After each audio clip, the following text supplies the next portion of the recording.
Everybody welcome back to the class. आज का ये जो वीडियो है वो है आपका स्टैंडर्ड 12 फिजिक्स के चैप्टर नंबर 9 रे ऑप्टिक्स के बारे में। ये वीडियो में हम लोग पढ़ने वाले हैं पूरा का पूरा चैप्टर 9 वन शॉट के अंदर। जी हाँ, तो हम लोग इसमें क्या करेंगे कि पूरी की पूरी एनसीईआरटी की सभी थ्योरीज के सभी डेरिवेशन और सभी कंसेप्ट्स अच्छे से समझेंगे। हम लोग उसको इस तरह से समझेंगे कि आप लोग इसकी थ्योरी की एग्जाम दो तो आप लोग थ्योरी को अच्छे से लिख पाओ। सिर्फ कंसेप्ट समझ लेने से थ्योरी की एग्जाम में मार्क्स नहीं आएंगे। मैंने आपको पहले भी बताया था कंसेप्ट आ जाना इंपॉर्टेंट नहीं है, साथ में आपको थ्योरी किस तरह लिखनी है वो भी समझना है। तो मैं आपको गारंटी देता हूं कि आप अगर ये वीडियो पूरा देख लेते हो तो आपका चैप्टर नंबर 9 पूरा क्रिस्टल क्लियर हो जाएगा। आपको कोई और चीज देखने की जरूरत नहीं पड़ेगी। आप पूरी की पूरी थ्योरी की एग्जाम लिख पाओगे, पूरे के पूरे कंसेप्ट कर पाओगे और न्यूमेरिकल भी आप लोग अच्छे से सॉल्व कर पाओगे। तो चलिए जल्दी से शुरू कर देते हैं चैप्टर नंबर 9। देखिए, मैंने आपको पहले भी बताया था कि आपको जो एग्जाम देनी है गुजरात बोर्ड की या फिर किसी भी बोर्ड की, वो जनरली होती है थ्योरी की एग्जाम। तो थ्योरी की एग्जाम के अंदर सिर्फ कंसेप्ट समझना इंपॉर्टेंट नहीं है, आपको थ्योरी किस तरह से लिखनी है वो भी समझना बहुत जरूरी है। तो मैं ये वीडियो में यही ट्राई करूंगा, मतलब यही करेंगे हम लोग कि पूरी की पूरी थ्योरी ही मैं आपको डिराइव करके बताऊं और जो थ्योरी के पॉइंट्स आपको लिखने हैं बीच बीच में वो भी मैं आपको यहाँ बोर्ड पे अच्छे से समझाऊंगा। ठीक है, तो चलिए अभी देखते हैं चैप्टर 9 के अंदर जो इंट्रोडक्शन का पार्ट है उसमें से कोई थ्योरी नहीं बनती, पर उसमें से जो बेसिक पॉइंट्स है आपको स्टार्टिंग में वो आपको याद रखना है। पहला पॉइंट ये है कि जो लाइट है वो एक इलेक्ट्रोमैग्नेटिक वेव है। इलेक्ट्रोमैग्नेटिक वेव जो है आपने चैप्टर नंबर 8 में पढ़ लिया है। इलेक्ट्रिक फील्ड का ऑसिलेशन होता है, मैग्नेटिक फील्ड का ऑसिलेशन होता है, उस तरह से लाइट आपका इलेक्ट्रोमैग्नेटिक वेव है। वो ऑलवेज स्ट्रेट लाइन में ट्रैवल करता है जिसको हम लोग रे बोलते हैं। स्ट्रेट लाइन, उसका जो मोशन का पाथ होता है वो स्ट्रेट लाइन होता है जिसको क्या बोलेंगे, रे बोलेंगे।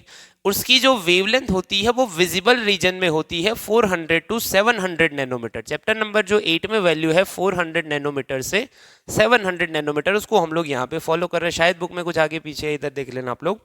400 नैनोमीटर से 700 नैनोमीटर हम लोग लिखेंगे। अभी रे क्या होता है, तो रे जो है path of light, straight line. और अगर उसके बहुत सारे रेज एक जगह इकट्ठे हो रहे हैं, ऐसे एक साथ में जा रहे हैं, तो उसको क्या बोलेंगे, बीम ऑफ लाइट बोलेंगे। रे of light, beam of light. Simple इतनी बातें आपको बेसिक याद रखनी है कि लाइट जो है, अभी देखो पूरे चैप्टर में जहां पे भी हम लोग लाइट की डायरेक्शन दिखाएंगे वो रे की फॉर्म में दिखाएंगे, सीधी स्ट्रेट लाइन दिखाएंगे। ठीक है, और अगर बीम इंसिडेंट कर रहे हैं तो एक से ज्यादा रेज दिखाएंगे, इसको बोलते हैं बीम, इसको बोलते हैं रे। वेवलेंथ याद रखनी है, स्ट्रेट लाइन में ट्रैवल कर रहा है और वो क्या है, इलेक्ट्रोमैग्नेटिक वेव है। तो इंट्रोडक्शन में से बस आप इतना पार्ट पढ़ लेना एक बार। नेक्स्ट हम लोग थ्योरी के ऊपर आ जाते हैं जो है आपका रिफ्लेक्शन ऑफ लाइट। नेक्स्ट जो टॉपिक है आपका एनसीईआरटी टेक्स्ट बुक के अंदर जो है आपका reflection of light by mirrors. Mirrors की मदद से जो रिफ्लेक्शन होता है लाइट का वो किस तरह से होता है और उसके कुछ लॉज है वो आपको पढ़ने हैं। पर उसके पहले बेसिक चीज ये होती है कि आपको पता होना चाहिए कि टाइप्स ऑफ मिरर कौन कौन से है। ठीक है, अभी टाइप्स ऑफ मिरर एग्जाम में थ्योरी नहीं आएगी, पर आपको पता रहना चाहिए कि आपको मालूम होना चाहिए कि कौन कौन से टाइप्स ऑफ मिरर होते हैं। तो सिंपल ये है, 3 है उसके। सबसे पहला है प्लेन मिरर। अभी जो प्लेन मिरर यानी हमारे घर में जो मिरर होता है जिसमें हम लोग अपना चेहरा देख पा रहे हैं, जो मिरर होता है वो प्लेन होता है, तो उसके अंदर प्लेन सरफेस, ये प्लेन मिरर, ये वाला प्लेन। उसके अंदर एक आगे वाला सरफेस रिफ्लेक्टिंग सरफेस होता है और पीछे कोटिंग होता है, वो कुछ मटेरियल होता है, कलर भी बोलते हैं हम लोग जनरली उसको कि कलर किया हुआ है। तो ये रिफ्लेक्टिंग सरफेस है, यहां पे ये रिफ्लेक्टिंग सरफेस है, ये है आपका प्लेन मिरर। ये क्या है, आपका प्लेन मिरर है। ठीक है, दूसरे टाइप का मिरर है कॉनकेव मिरर और तीसरे टाइप का मिरर है आपका कॉन्वेक्स मिरर।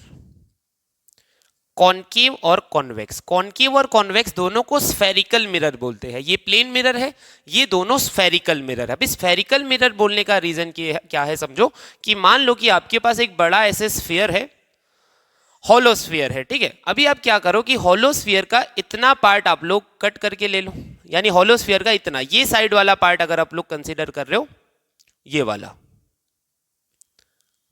ये वाला। अभी आप इसमें क्या करो कि ये पार्ट ले लो, इसके अंदर आप ये वाला अंदर का जो सरफेस है उसको रिफ्लेक्टिंग रखो, यहां पे कोटिंग कर दो। तो ये जो मिरर बनेगा आपका कॉनकेव मिरर बनेगा, उसमें रिफ्लेक्टिंग सरफेस ये अंदर वाला होगा, उसमें रिफ्लेक्टिंग सरफेस ये अंदर वाला होगा। और उसी तरह यही पार्ट ले लो, आप उसको इस तरह से रखो, उल्टा रखो, और ये अंदर वाला ये पार्ट को आप कवर कर दो, कोटिंग कर दो, तो उसमें रिफ्लेक्टिंग सरफेस ये बाहर वाला होगा। तो इसको बोलते हैं कॉन्वेक्स मिरर। तो तीन तरह के मिरर हो गए, plane mirror, concave mirror, convex mirror. तीनों में एक साइड रिफ्लेक्टिंग सरफेस होता है, ठीक है। अभी इसकी मदद से जो रिफ्लेक्शन हो रहा है वो क्या है समझते हैं, तो ध्यान से समझो।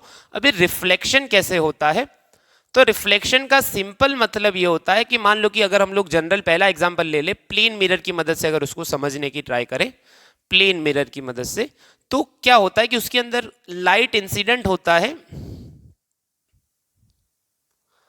इस तरह से, इसको बोलते हैं इंसिडेंट रे, इसको बोलते हैं इंसिडेंट रे। अभी जब किसी भी सरफेस पे इस तरह से लाइट इंसिडेंट होगा, वो एंगल ऐसे नॉर्मल नहीं होना चाहिए, ठीक है, नॉर्मल से बड़ा एंगल होना चाहिए। यानी ये जो नॉर्मल से एंगल बन रहा है उसका कुछ एंगल यहां पे बनना चाहिए, ये जीरो एंगल नहीं होना चाहिए, ऐसे नॉर्मल पे नहीं होना चाहिए, ठीक है। ये किसी एंगल पे इंसिडेंट हुआ है, इसको बोलते हैं इंसिडेंस एंगल। यहां पे अगर मैं लिखूं angle I is equal to incidence angle, ठीक है। अच्छा, जब इस तरह से लाइट इंसिडेंट होता है तो वो सरफेस ऐसे बाउंस बैक होगा, बाउंस बैक यानी टकरा के वापस जाएगा, यानी ये रिफ्लेक्ट हुआ। ये क्या हुआ, रिफ्लेक्ट, रिफ्लेक्टेड रे। तो यहां पे जो एंगल बनेगा उसको बोलेंगे एंगल ऑफ रिफ्लेक्शन। क्या बोलेंगे, angle of reflection, angle of reflection.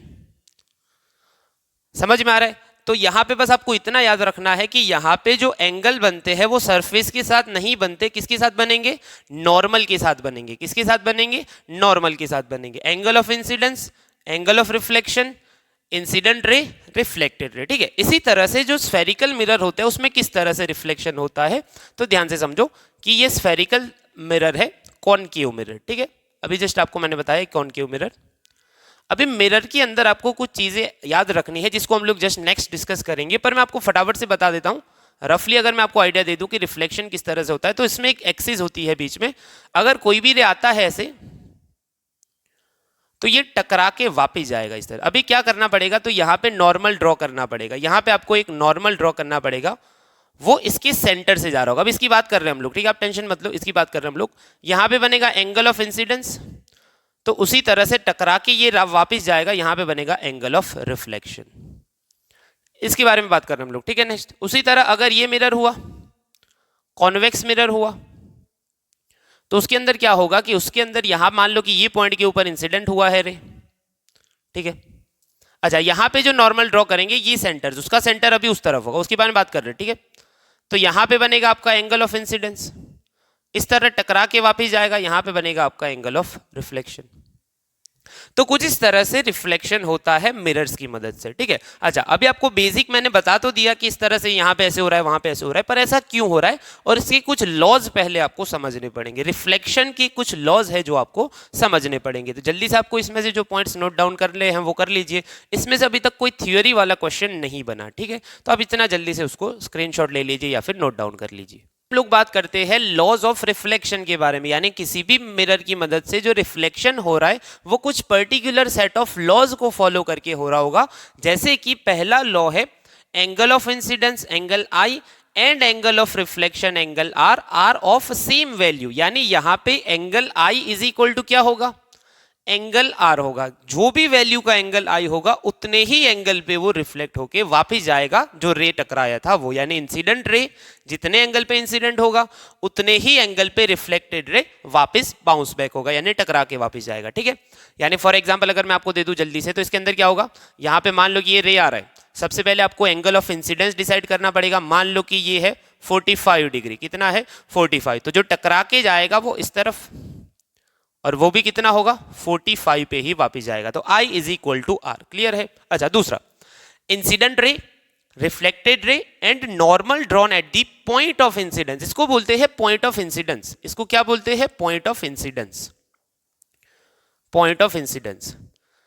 Incident ray, reflected ray and normal drawn at the point of incidence are in same plane. वो सभी चीजें तीनों जो है, तीनों लाइंस जो ड्रॉ करी है वो एक ही प्लेन के अंदर है। यानी ऐसा नहीं होगा कि रे ऐसे आया था, ये प्लेन में आया था और फिर टकरा के बाहर जाएगा, ऐसा पॉसिबल नहीं है। ये प्लेन में आया है तो यही प्लेन में टकरा के वापिस जाएगा। तो तीनों जो लाइंस ड्रॉ करी है, incident ray, reflected ray and normal, तीनों कहां पे होंगे, एक ही प्लेन में होंगे। और तीसरा इजी है बिल्कुल, valid for all types of mirror, यानी यहां पे जो लॉज फॉलो हो रहे हैं प्लेन मिरर के लिए, वही लॉज कॉन्केव के लिए भी फॉलो होंगे, वही लॉज कॉन्वेक्स के लिए भी फॉलो होंगे। तो सिंपल बात है कि अगर यहां पे I is equal to R है तो यहाँ पे भी I is equal to R होगा। अगर यहाँ पे तीनों लाइन सेम प्लेन में है तो यहाँ पे भी क्या होंगी, सेम प्लेन के अंदर। तो सिंपल क्वेश्चन है। अभी देखो ये थ्योरी आने के चांसेस बहुत कम होते हैं बोर्ड के अंदर, फिर भी आप लोग इसको एक बार देख लेना, बेसिक चीजें आपको पता चल जाएगी। तो ये हो गया आपका लॉज ऑफ रिफ्लेक्शन।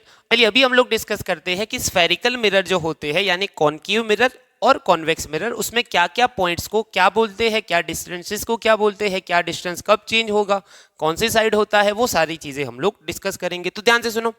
मान लो कि ये कॉन्केव मिरर है, उसमें ये सेंटर जो होता है, ये ज्योमेट्रिकल सेंटर, इसको बोलते हैं पोल। इसको क्या बोलते हैं, पोल बोलते हैं। अभी ये सारी जो हम लोग यहाँ पे बातें कर रहे हैं वो आपको सीधा थ्योरी में नहीं आएगा एग्जाम में, ठीक है। आपको याद रखना है कि कौन सा डिस्टेंस किस तरफ होता है, कब वो चेंज होगा, कब ज्यादा होगा, कब कम होगा, नाम याद रखने बस, ठीक है। अच्छा तो सुनो, इसको बोलते हैं पोल और इसको बोलते हैं principal axis.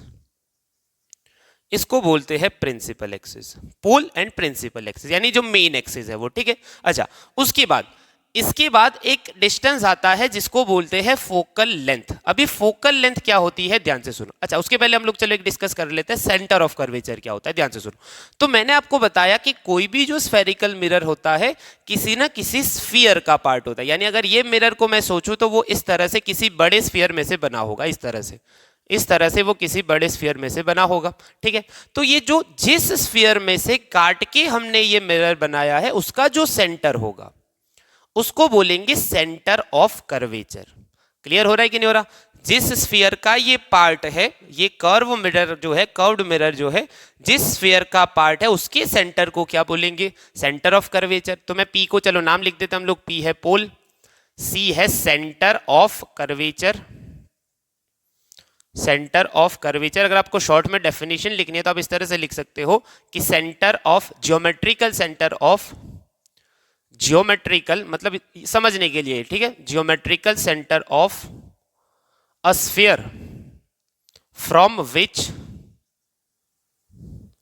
A spherical mirror is made of. जो स्फीयर में से स्फेरिकल मिरर बना है उसके ज्योमेट्रिकल सेंटर को क्या बोलते हैं, सेंटर ऑफ कर्वेचर बोलते हैं, ठीक है। अच्छा अभी अगर ये स्फीयर है तो उसकी ये रेडियस बनेगी, सेंटर से लेके ये डिस्टेंस क्या बनेगा, उसकी रेडियस बनेगी। इस तरफ ऊपर यहाँ पर प्रिंसिपल एक्सिस पे हम लोग दिखाएंगे, यहां से लेके यहां तक, तो इसको बोलेंगे R is equal to radius of curvature. R is equal to radius of curvature. Radius of curvature क्या होती है, तो जो स्फीयर से बना है वो स्फीयर की रेडियस। सेंटर ऑफ कर्वेचर क्या होता है, तो जो स्फीयर से बना है उसका सेंटर। समझ में आ रहा है, तो बेसिक बातें है ये, ठीक है। अच्छा उसके बाद अभी डेफिनेशन लिखने की रिक्वायरमेंट है नहीं, आपको एग्जाम में डेफिनेशन नहीं पूछेंगे, बस आपको ध्यान रखना है कि रेडियस ऑफ कर्वेचर क्या होती है, ठीक है। अच्छा उसके बाद क्या होता है कि एक और पॉइंट होता है फोकस। फोकस का मतलब होता है कि जब कोई भी रे पैरेलल इंसिडेंट होगा, पेरेक्सियल इंसिडेंट होगा। पेरेक्सियल का मतलब होता है एक्सिस की पैरेलल अगर कोई रे इंसिडेंट हुआ है तो ध्यान से समझो। मैंने आपको बताया कि ये है पॉइंट ऑफ इंसिडेंस। वहां पे आपको क्या करना पड़ेगा कि सबसे पहले नॉर्मल ड्रॉ करना पड़ेगा। सुनो कैसे ड्रॉ करेंगे, तो नॉर्मल जो होता है किसी भी स्फेरिकल मिरर के ऊपर नॉर्मल ड्रॉ करना है तो आपको उसके ऊपर परपेंडिकुलर ड्रॉ करना पड़ेगा। और किसी भी सर्कल के ऊपर जो परपेंडिकुलर होता है वो इस तरह से होता है ना, किसी भी सर्कल के ऊपर जो परपेंडिकुलर होता है वो उसकी रेडियस में से पास होता है, यानी रेडियस की अलोंग होता है, ठीक है। यानी अगर मैं ये पॉइंट के ऊपर नॉर्मल ड्रॉ करना चाह रहा हूं तो वो सेंटर ऑफ कर्वेचर से होके पास होगा। समझ में आ रहा है कि नहीं आ रहा। किसी भी सर्कल के ऊपर नॉर्मल ड्रॉ करना है तो वो रेडियस की अलोंग होगा। और प्लेन मिरर में तो कुछ भी नहीं करना होता, ऐसे ही सीधी लाइन बना देते हम लोग, क्लियर है। तो यहां पे ये बनेगा एंगल ऑफ इंसिडेंस। तो अभी आपको क्वेश्चन मतलब नहीं होना चाहिए कि टकरा के नीचे क्यों आ रहा है। जैसे मैंने लास्ट टाइम आपको बताया था कि ये नीचे क्यों आया और उस वाले में ऊपर क्यों गया, वो भी मैं बता दूंगा आपको। तो यहां पे अगर आया है इस तरह से तो उतने ही एंगल पे नीचे जाएगा, यहां पे उतना ही एंगल बन। चलो एंगल भी दिखा देते I और इसको बोलते हैं R। तो जो सेंटर में से, जो पॉइंट में से वो पास हो रहा है वो है आपका फोकस। इसी तरह अगर दूसरा रे नीचे से भी आएगा तो वो भी फोकस से जाएगा। जितने भी रेज पैरेक्सियल इंसिडेंट हो रहे हैं वो जो पॉइंट में से जाएंगे वो क्या है, फोकस है। तो यहां पे एफ के बारे में हम लोग लिख दे, उसको बोलते हैं फोकस। फोकस का मतलब क्या होता है कि अ पैरेक्सियल रे passes through a point which is called focus. Passes through a point after reflection, ऐसा लिख देंगे आफ्टर रिफ्लेक्शन, यानी मिरर से रिफ्लेक्ट होके जो पॉइंट में से पास कर रहे हैं उसको क्या बोलते हैं, फोकस। अभी आपको एग्जाम में डेफिनेशन नहीं लिखनी, बस आपको याद रखना है कि जो पैरेक्सियल रे आया है जहां से पास होगा वो क्या है, फोकस है। तो यहां पे एक और डिस्टेंस बन रहा है यहां पे जिसको बोलते हैं focal length. Focal length small F है आपका फोकल लेंथ,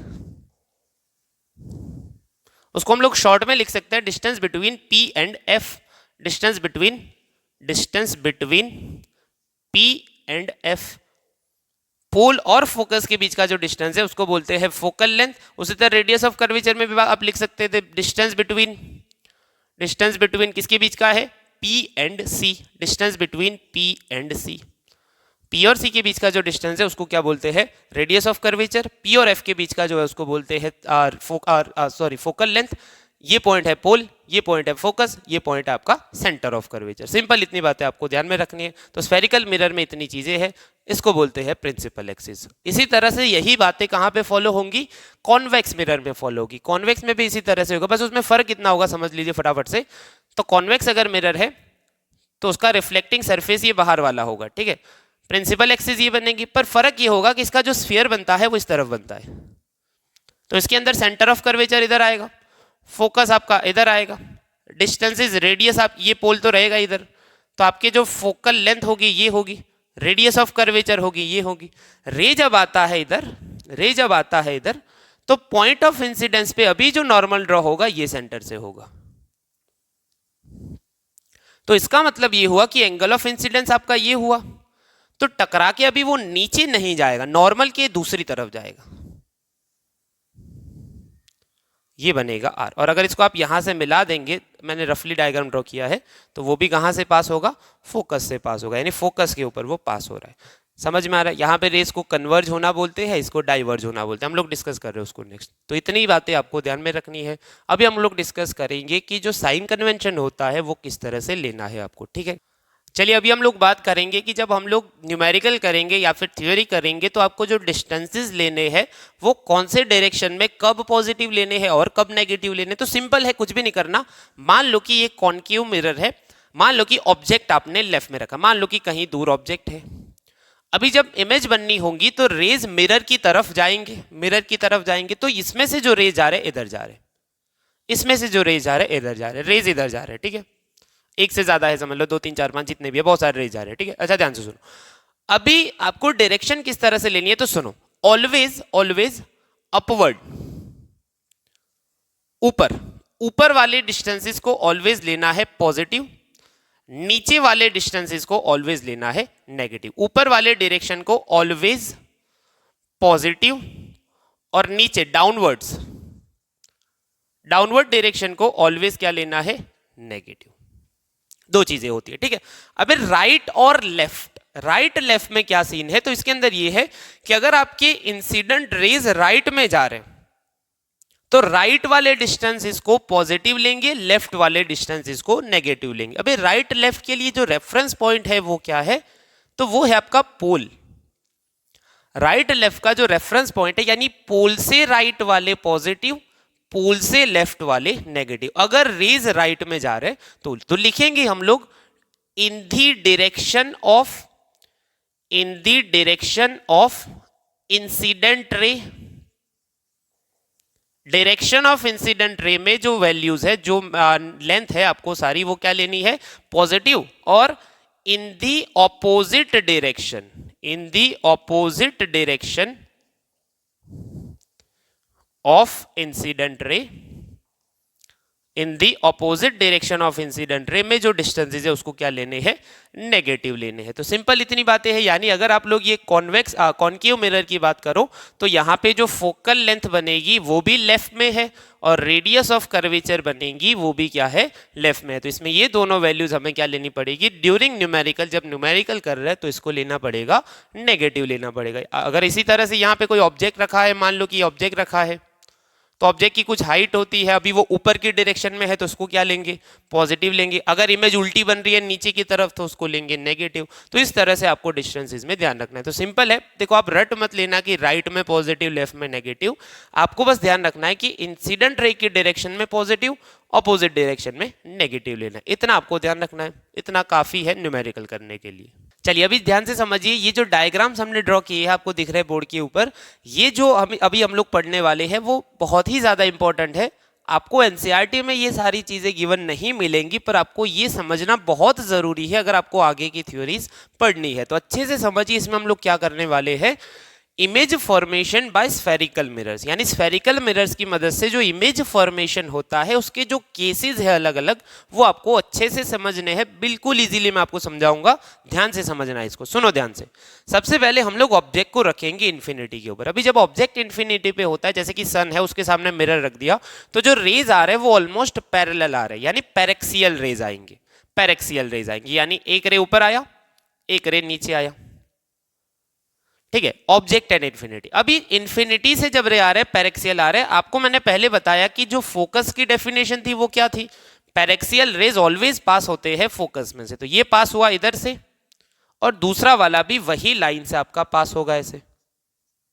तो यहां पे रेज क्या हो रहा है बोलेंगे, कन्वर्ज हो रहा है। क्या हो रहा है, कन्वर्ज हो रहा है। तो इमेज बन जाएगी। देखो इमेज बनने के लिए एक से ज्यादा रेज का मिलना जरूरी है, कन्वर्ज होना, या फिर डाइवर्ज होना जरूरी है। अभी डाइवर्ज क्या है मैं आपको समझाऊंगा, वो कॉन्वेक्स के केस में आएगा, ठीक है। तो ध्यान से सुनो, दो रेज है, पैरेक्सियल फोकस पे से पास हो रहे हैं, यहां पे कन्वर्ज हो रहे हैं, तो इमेज बनेगी एट फोकस। अभी इमेज का जो टाइप है वो बिल्कुल ही पॉइंट है, तो इसको बोलेंगे कि रियल, इसको बोलेंगे ये रियल इमेज है। इन्वर्टेड, अच्छा अभी यहां पे जो इमेज बन रही है उसका टाइप आप देखो तो आपको यहां पे इमेज कुछ दिख भी नहीं रही, पर आपको इसको याद रखना है कि बहुत ही ज्यादा छोटी इमेज है, पर जब रेज कन्वर्ज होते हैं तो इमेज का टाइप जो होता है उसको रियल इमेज बोलते हैं। ये है आपकी रियल, उसके बाद है इन्वर्टेड, इन्वर्टेड यानी उल्टी इमेज है, और डिमिनिश्ड, डिमिनिश्ड का मतलब होता है बहुत ही ज्यादा छोटी इमेज। डिमिनिश्ड का मतलब होता है, मैं इसको यहां पे लिख देता हूं, डिमिनिश्ड, डिमिनिश्ड का मतलब होता है ऑलमोस्ट पॉइंट ऑब्जेक्ट, यानी बहुत ही ज्यादा छोटी इमेज बन रही है। तो real, inverted and diminished image. अभी ये जो टर्म्स है बहुत बार आगे रिपीट होंगे तो आपको अच्छे से समझ में आ जाएंगे। यहाँ पे आपको इमेज नहीं दिख रही, पर आगे नेक्स्ट केस में आ जाते हैं। अभी करना क्या है कि ऑब्जेक्ट को धीरे धीरे नजदीक लेके आना है मिरर से। पहले इन्फिनिटी पे था, अभी ध्यान से सुनो, आपको 3 पॉइंट्स ऑलरेडी पता है। इसको पोल बोलते हैं, इसको फोकस बोलते हैं, इसको सेंटर ऑफ कर्वेचर। अभी इमेज को रखना है सेंटर से ऑफ कर्वेचर के इधर, यानी इन्फिनिटी से क्लोजर लाए थोड़ा सा, ठीक है। तो लिखेंगे बिहाइंड सी, बिहाइंड सी, सी से पीछे रखेंगे। इसमें से जो रेज आएंगे, देखो आपको मिनिमम 2 रेज चाहिए कन्वर्ज करने पड़ेंगे, ठीक है। पैरेक्सियल जो रे आया है वो फोकस में से पास हो जाएगा। अभी जो दूसरा रे है उसको हम लोग 1-2 अलग अलग केसेस से ले सकते हैं, या तो उसको सी से सीधा पास कर ले, या फिर हम लोग क्या कर सकते हैं कि हम लोग उसको पोल के ऊपर इंसिडेंट करेंगे। हम लोग क्या करेंगे, उसको पोल के ऊपर। अभी पोल के ऊपर इंसिडेंट हुआ है तो एंगल ऑफ इंसिडेंस ये है, तो उतने ही एंगल पे वो नीचे जाएगा, उतने ही एंगल पे वो इधर नीचे जाएगा। सुनो एक मिनट, अभी देखो यहाँ पे इमेज फॉर्मेशन है ना, आप एग्जैक्ट एंगल और सब लेके करोगे तो बिल्कुल सही बनेगी। यहाँ पे थोड़ा आगे पीछे हो सकता है, बस आपको आंसर याद रखना है इसमें, ठीक है। तो यहाँ पे देखो डायग्राम में थोड़ा सा आपको आगे पीछे लग सकता है, हम लोग एग्जैक्टली वैल्यूज लेके नहीं कर रहे, पर यहाँ पे जो इमेज बन रही है कहाँ पे बन रही है, बिटवीन सी एंड एफ। और ऑलवेज जब रेज कन्वर्ज होते हैं तो इमेज रियल एंड इन्वर्टेड बनती है, रियल एंड इन्वर्टेड बनती है। तो यहां पे भी टाइप ऑफ इमेज क्या आएगा, रियल, इन्वर्टेड एंड स्मॉल। देखो ये इमेज अभी भी ऑब्जेक्ट से स्मॉल है, शायद आपको थोड़ी सी बड़ी लग सकती है। देखो मैं उसको सही करने की ट्राई कर रहा हूं, मैंने एग्जैक्टली जो डिस्टेंसेस नहीं लिए इसलिए थोड़ा सा आपको फर्क दिख जाएगा। तो अगर एग्जैक्टली अगर उसको ड्रॉ करें तो अभी भी ऑब्जेक्ट से इमेज क्या है, थोड़ी सी छोटी है, रियल, इन्वर्टेड एंड स्मॉल। तो इसका मतलब ये हुआ कि जब मैं ऑब्जेक्ट को आगे लाया तो इमेज भी इस तरफ शिफ्ट हुई, पहले फोकस पे थी अभी इस तरफ शिफ्ट हुई, ठीक है। अभी एक स्टेप और आगे ले जाओ ऑब्जेक्ट को एक स्टेप आगे ले जाओ, यानी ऑब्जेक्ट को रख दो आप लोग सी के ऊपर। जब आप उसको सी के ऊपर रख दोगे, देखो पहला जो रे आएगा वो तो फोकस में से पास हो जाएगा। दूसरा जो रे है आप उसको अगर सही से ड्रॉ करो, देखो अभी दो ऑप्शन है, जो पैरेक्सियल रे आता है वो फोकस में से जाता है, और जो ऐसे फोकस में से आता है वो पैरेक्सियल जाता है। समझ में आ रहा है? जो पैरेक्सियल आ रहा है वो फोकस से जा रहा है, और जो फोकस से आ रहा है वो पैरेक्सियल होके जा रहा है। यानी यहां पे इमेज इधर बिल्कुल सी के ऊपर बनेगी, पूरी की पूरी उल्टी इमेज बन जाएगी, वही साइज की इमेज उल्टी बन जाएगी। तो ऑब्जेक्ट हमने रखा एट सी, इमेज भी बन रही है एट सी। कैसी बन रही है? Real, inverted and same size as object, same size as object. तो अभी एक बात आप और नोटिस करो कि हमने ऑब्जेक्ट को एक स्टेप और क्लोजर लिया, इमेज एक स्टेप और इस तरफ आ रही है, यानी ऑब्जेक्ट इमेज की तरफ भाग रही है, ऐसा लग रहा है। ऑब्जेक्ट इमेज क्या कर रही है? ऑब्जेक्ट की तरफ भाग रही है, दोनों एक दूसरे की तरफ भाग रहे हैं, ऐसा लग रहा है आपको, ठीक है। अच्छा, अभी और आगे ले जाओ, और आगे ले जाएंगे, यानी सी पे तो ऑलरेडी रख दिया है, अभी सी और एफ के बीच में रखते हैं, सी और एफ के बीच में रखते हैं, तो लिखते हैं object between C and F. C और एफ के बीच में रखेंगे तो क्या होगा, ध्यान से समझ लो, बिल्कुल इजी है। आपने जब ऑब्जेक्ट को सी से पीछे रखा था, इमेज किधर बनी? Between C and F. अभी ऑब्जेक्ट को सी और एफ के बीच में रखेंगे तो इमेज बनेगी बिहाइंड से। पूरी की पूरी उल्टी कहानी हो रही है, समझ में आ रहा है? उल्टी कहानी हो रही है। इसका मतलब ये है कि जब मैं ऑब्जेक्ट को इधर रखूंगा, जब मैं ऑब्जेक्ट को इधर रखूंगा, पहला पैरेक्सियल रे आएगा, फोकस से पास हो जाएगा, दूसरा रे यहां पे से आ रहा है, सेंटर पे आ रहा है सीधा, वो यहां जाके मिलेगा उसको, यानी यहां पे जो इमेज बन रही है इधर बन रही है। तो इसका मतलब ये हुआ कि यहां पे इमेज बन रही है behind C. Type of image क्या है? तो देखो अभी भी इन्वर्टेड एंड रियल है, रियल एंड इन्वर्टेड। मैं यहां पे लिख देता हूं real, inverted and large.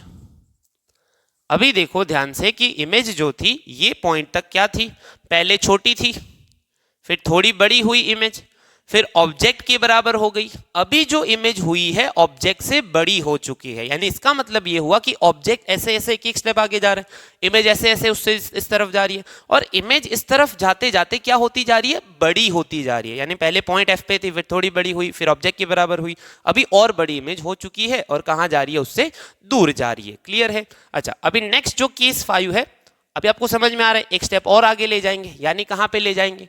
Focus पे ले जाएंगे। तो देखो मैं यहां पे लिख देता हूं उसको, ऑब्जेक्ट एट फोकस, इमेज कहां पे बनेगी? इमेज कहां पे बनेगी? तो सुनो ध्यान से, सिंपल है।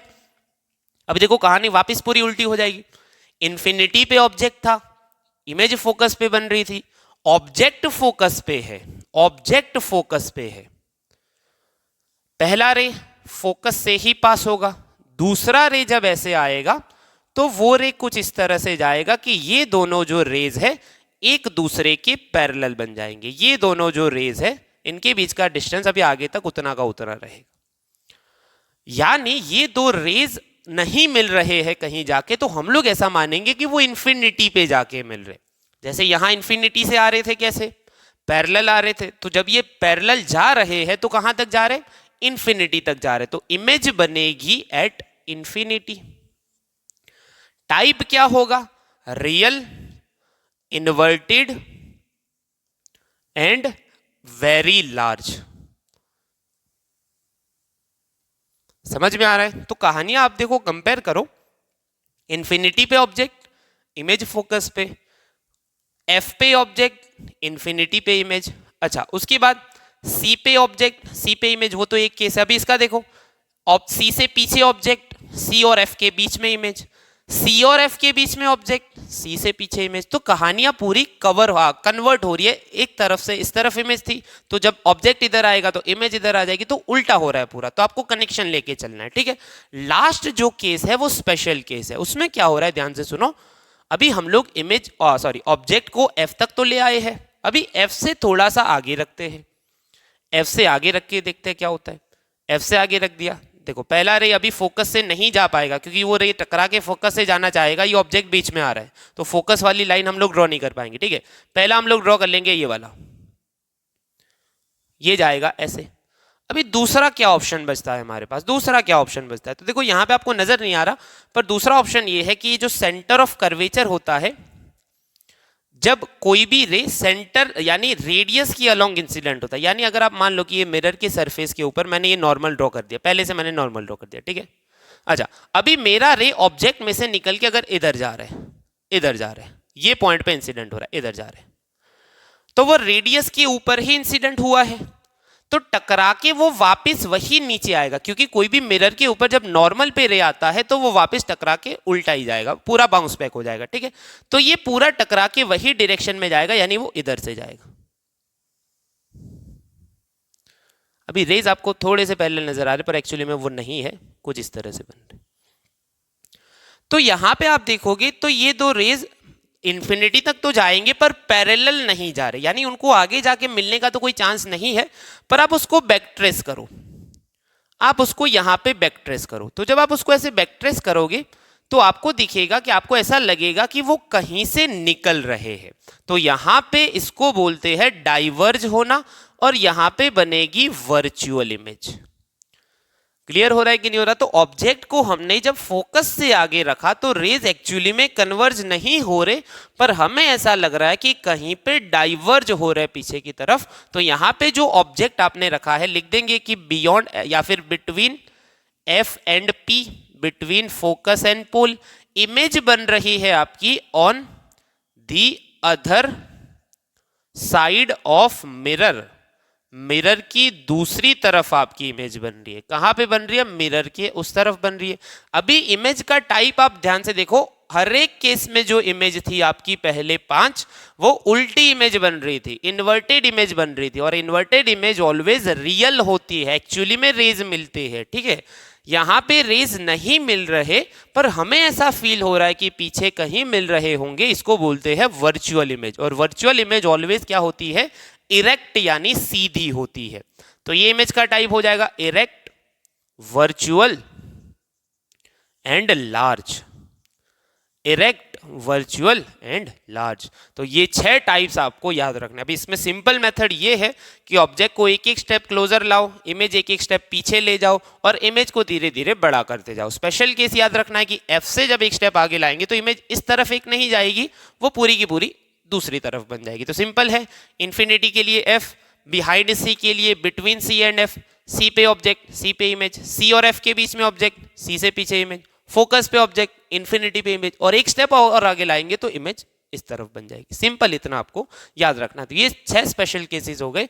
अब आप इसकी जरूरत न्यूमेरिकल्स में जो एक्सरसाइज में जो न्यूमेरिकल्स है उसमें आपको पढ़ने वाली है। तो अच्छे से आप इसका स्क्रीनशॉट ले लीजिए और अच्छे से इसको समझ लीजिए। बात करेंगे image formation using convex mirror. देखिए कॉनकेव के अंदर 6 अलग अलग केसेस मैंने आपको याद रखने को बोला, उसी तरह से कॉन्वेक्स के अंदर सिर्फ 2 ही केसेस है। पहला केस ये है कि ऑब्जेक्ट इन्फिनिटी पे हो। अभी जब ऑब्जेक्ट इन्फिनिटी पे होता है तो जो रेज आते हैं वो पैरेक्सियल आते हैं ऐसे। अभी यहाँ पे पैरेक्सियल जो रेज आ रहे हैं वो नीचे नहीं जाएंगे टकरा के, क्योंकि उसका जो रेडियस है इस तरफ है और इसका नॉर्मल बनेगा इधर, और इस पे भी अगर नॉर्मल ड्रॉ करा जाए तो वो इधर बनेगा। यानी रेज टकरा के फोकस पे कन्वर्ज होने के बजाय इस तरह से डाइवर्ज होंगे। वो इधर जा रहा है और दूसरा फोकस के अलोंग ही इधर जा रहा है, यानी ये दोनों रेज टकरा के ऊपर दूर दूर जाएंगे। तो दोनों को पीछे मिलाना पड़ेगा आपको, जहां पे मिलेंगे वो पॉइंट ऑलवेज क्या होगा? फोकस होगा। जैसे कॉनकेव के अंदर इधर मिलते थे, कॉन्वेक्स में नहीं मिल रहे पर पीछे मिल रहे हो ऐसा हमें लग रहा है, वर्चुअल इमेज बन रही है। तो इमेज बनेगी एट एफ, जो वहां पे हो रहा था वही इधर हो रहा है। इमेज का टाइप क्या है? देखो जब भी रेज कन्वर्ज होते हैं, एक्चुअली में मीट होते हैं, तो वो रियल एंड इन्वर्टेड इमेज होती है। डाइवर्ज होने हैं, यानी डाइवर्ज होने का मतलब है एक्चुअली में नहीं मिल रहे पर पीछे मिलाना पड़ रहा है उनको खींच के, तो वो जो इमेज बन रही है वर्चुअल इमेज, वर्चुअल और इरेक्ट और स्मॉल, डिमिनिश्ड भी बोल सकते हैं। फोकस वाली जो इमेज होती है बहुत ही छोटी होती है। समझ में आ रहा है? दूसरा केस ये होता है कि देखो अभी यहाँ पे ऑब्जेक्ट को नजदीक लाएंगे मिरर की तरफ, पर यहाँ पे ऐसा कोई केस नहीं बनता कि at focus at C between C and F, क्योंकि सारी जो वैल्यूज है वो इस तरफ है, सारे पॉइंट्स उस तरफ है। तो यहाँ पे आप कहीं पे भी रख दो, कहीं पे भी आप उसको रख दो, बस आपको बोल देना है उसको, उसको क्या बोल देंगे हम लोग, anywhere in front of mirror, anywhere in front of mirror, कहीं पे भी आप उसको रख दो। इमेज किस तरह से बनेगी ध्यान से सुनो। पहला जो रे आया है अभी पैरेक्सियल वाला है, तो वो फोकस वाली लाइन से ऐसे जाएगा, अभी फोकस वाली लाइन से जाएगा यानी इस तरह जाएगा। दूसरा रे अगर आप इंसिडेंट करते हो मान लो कि पोल के ऊपर, तो वो टकरा के इधर जाएगा।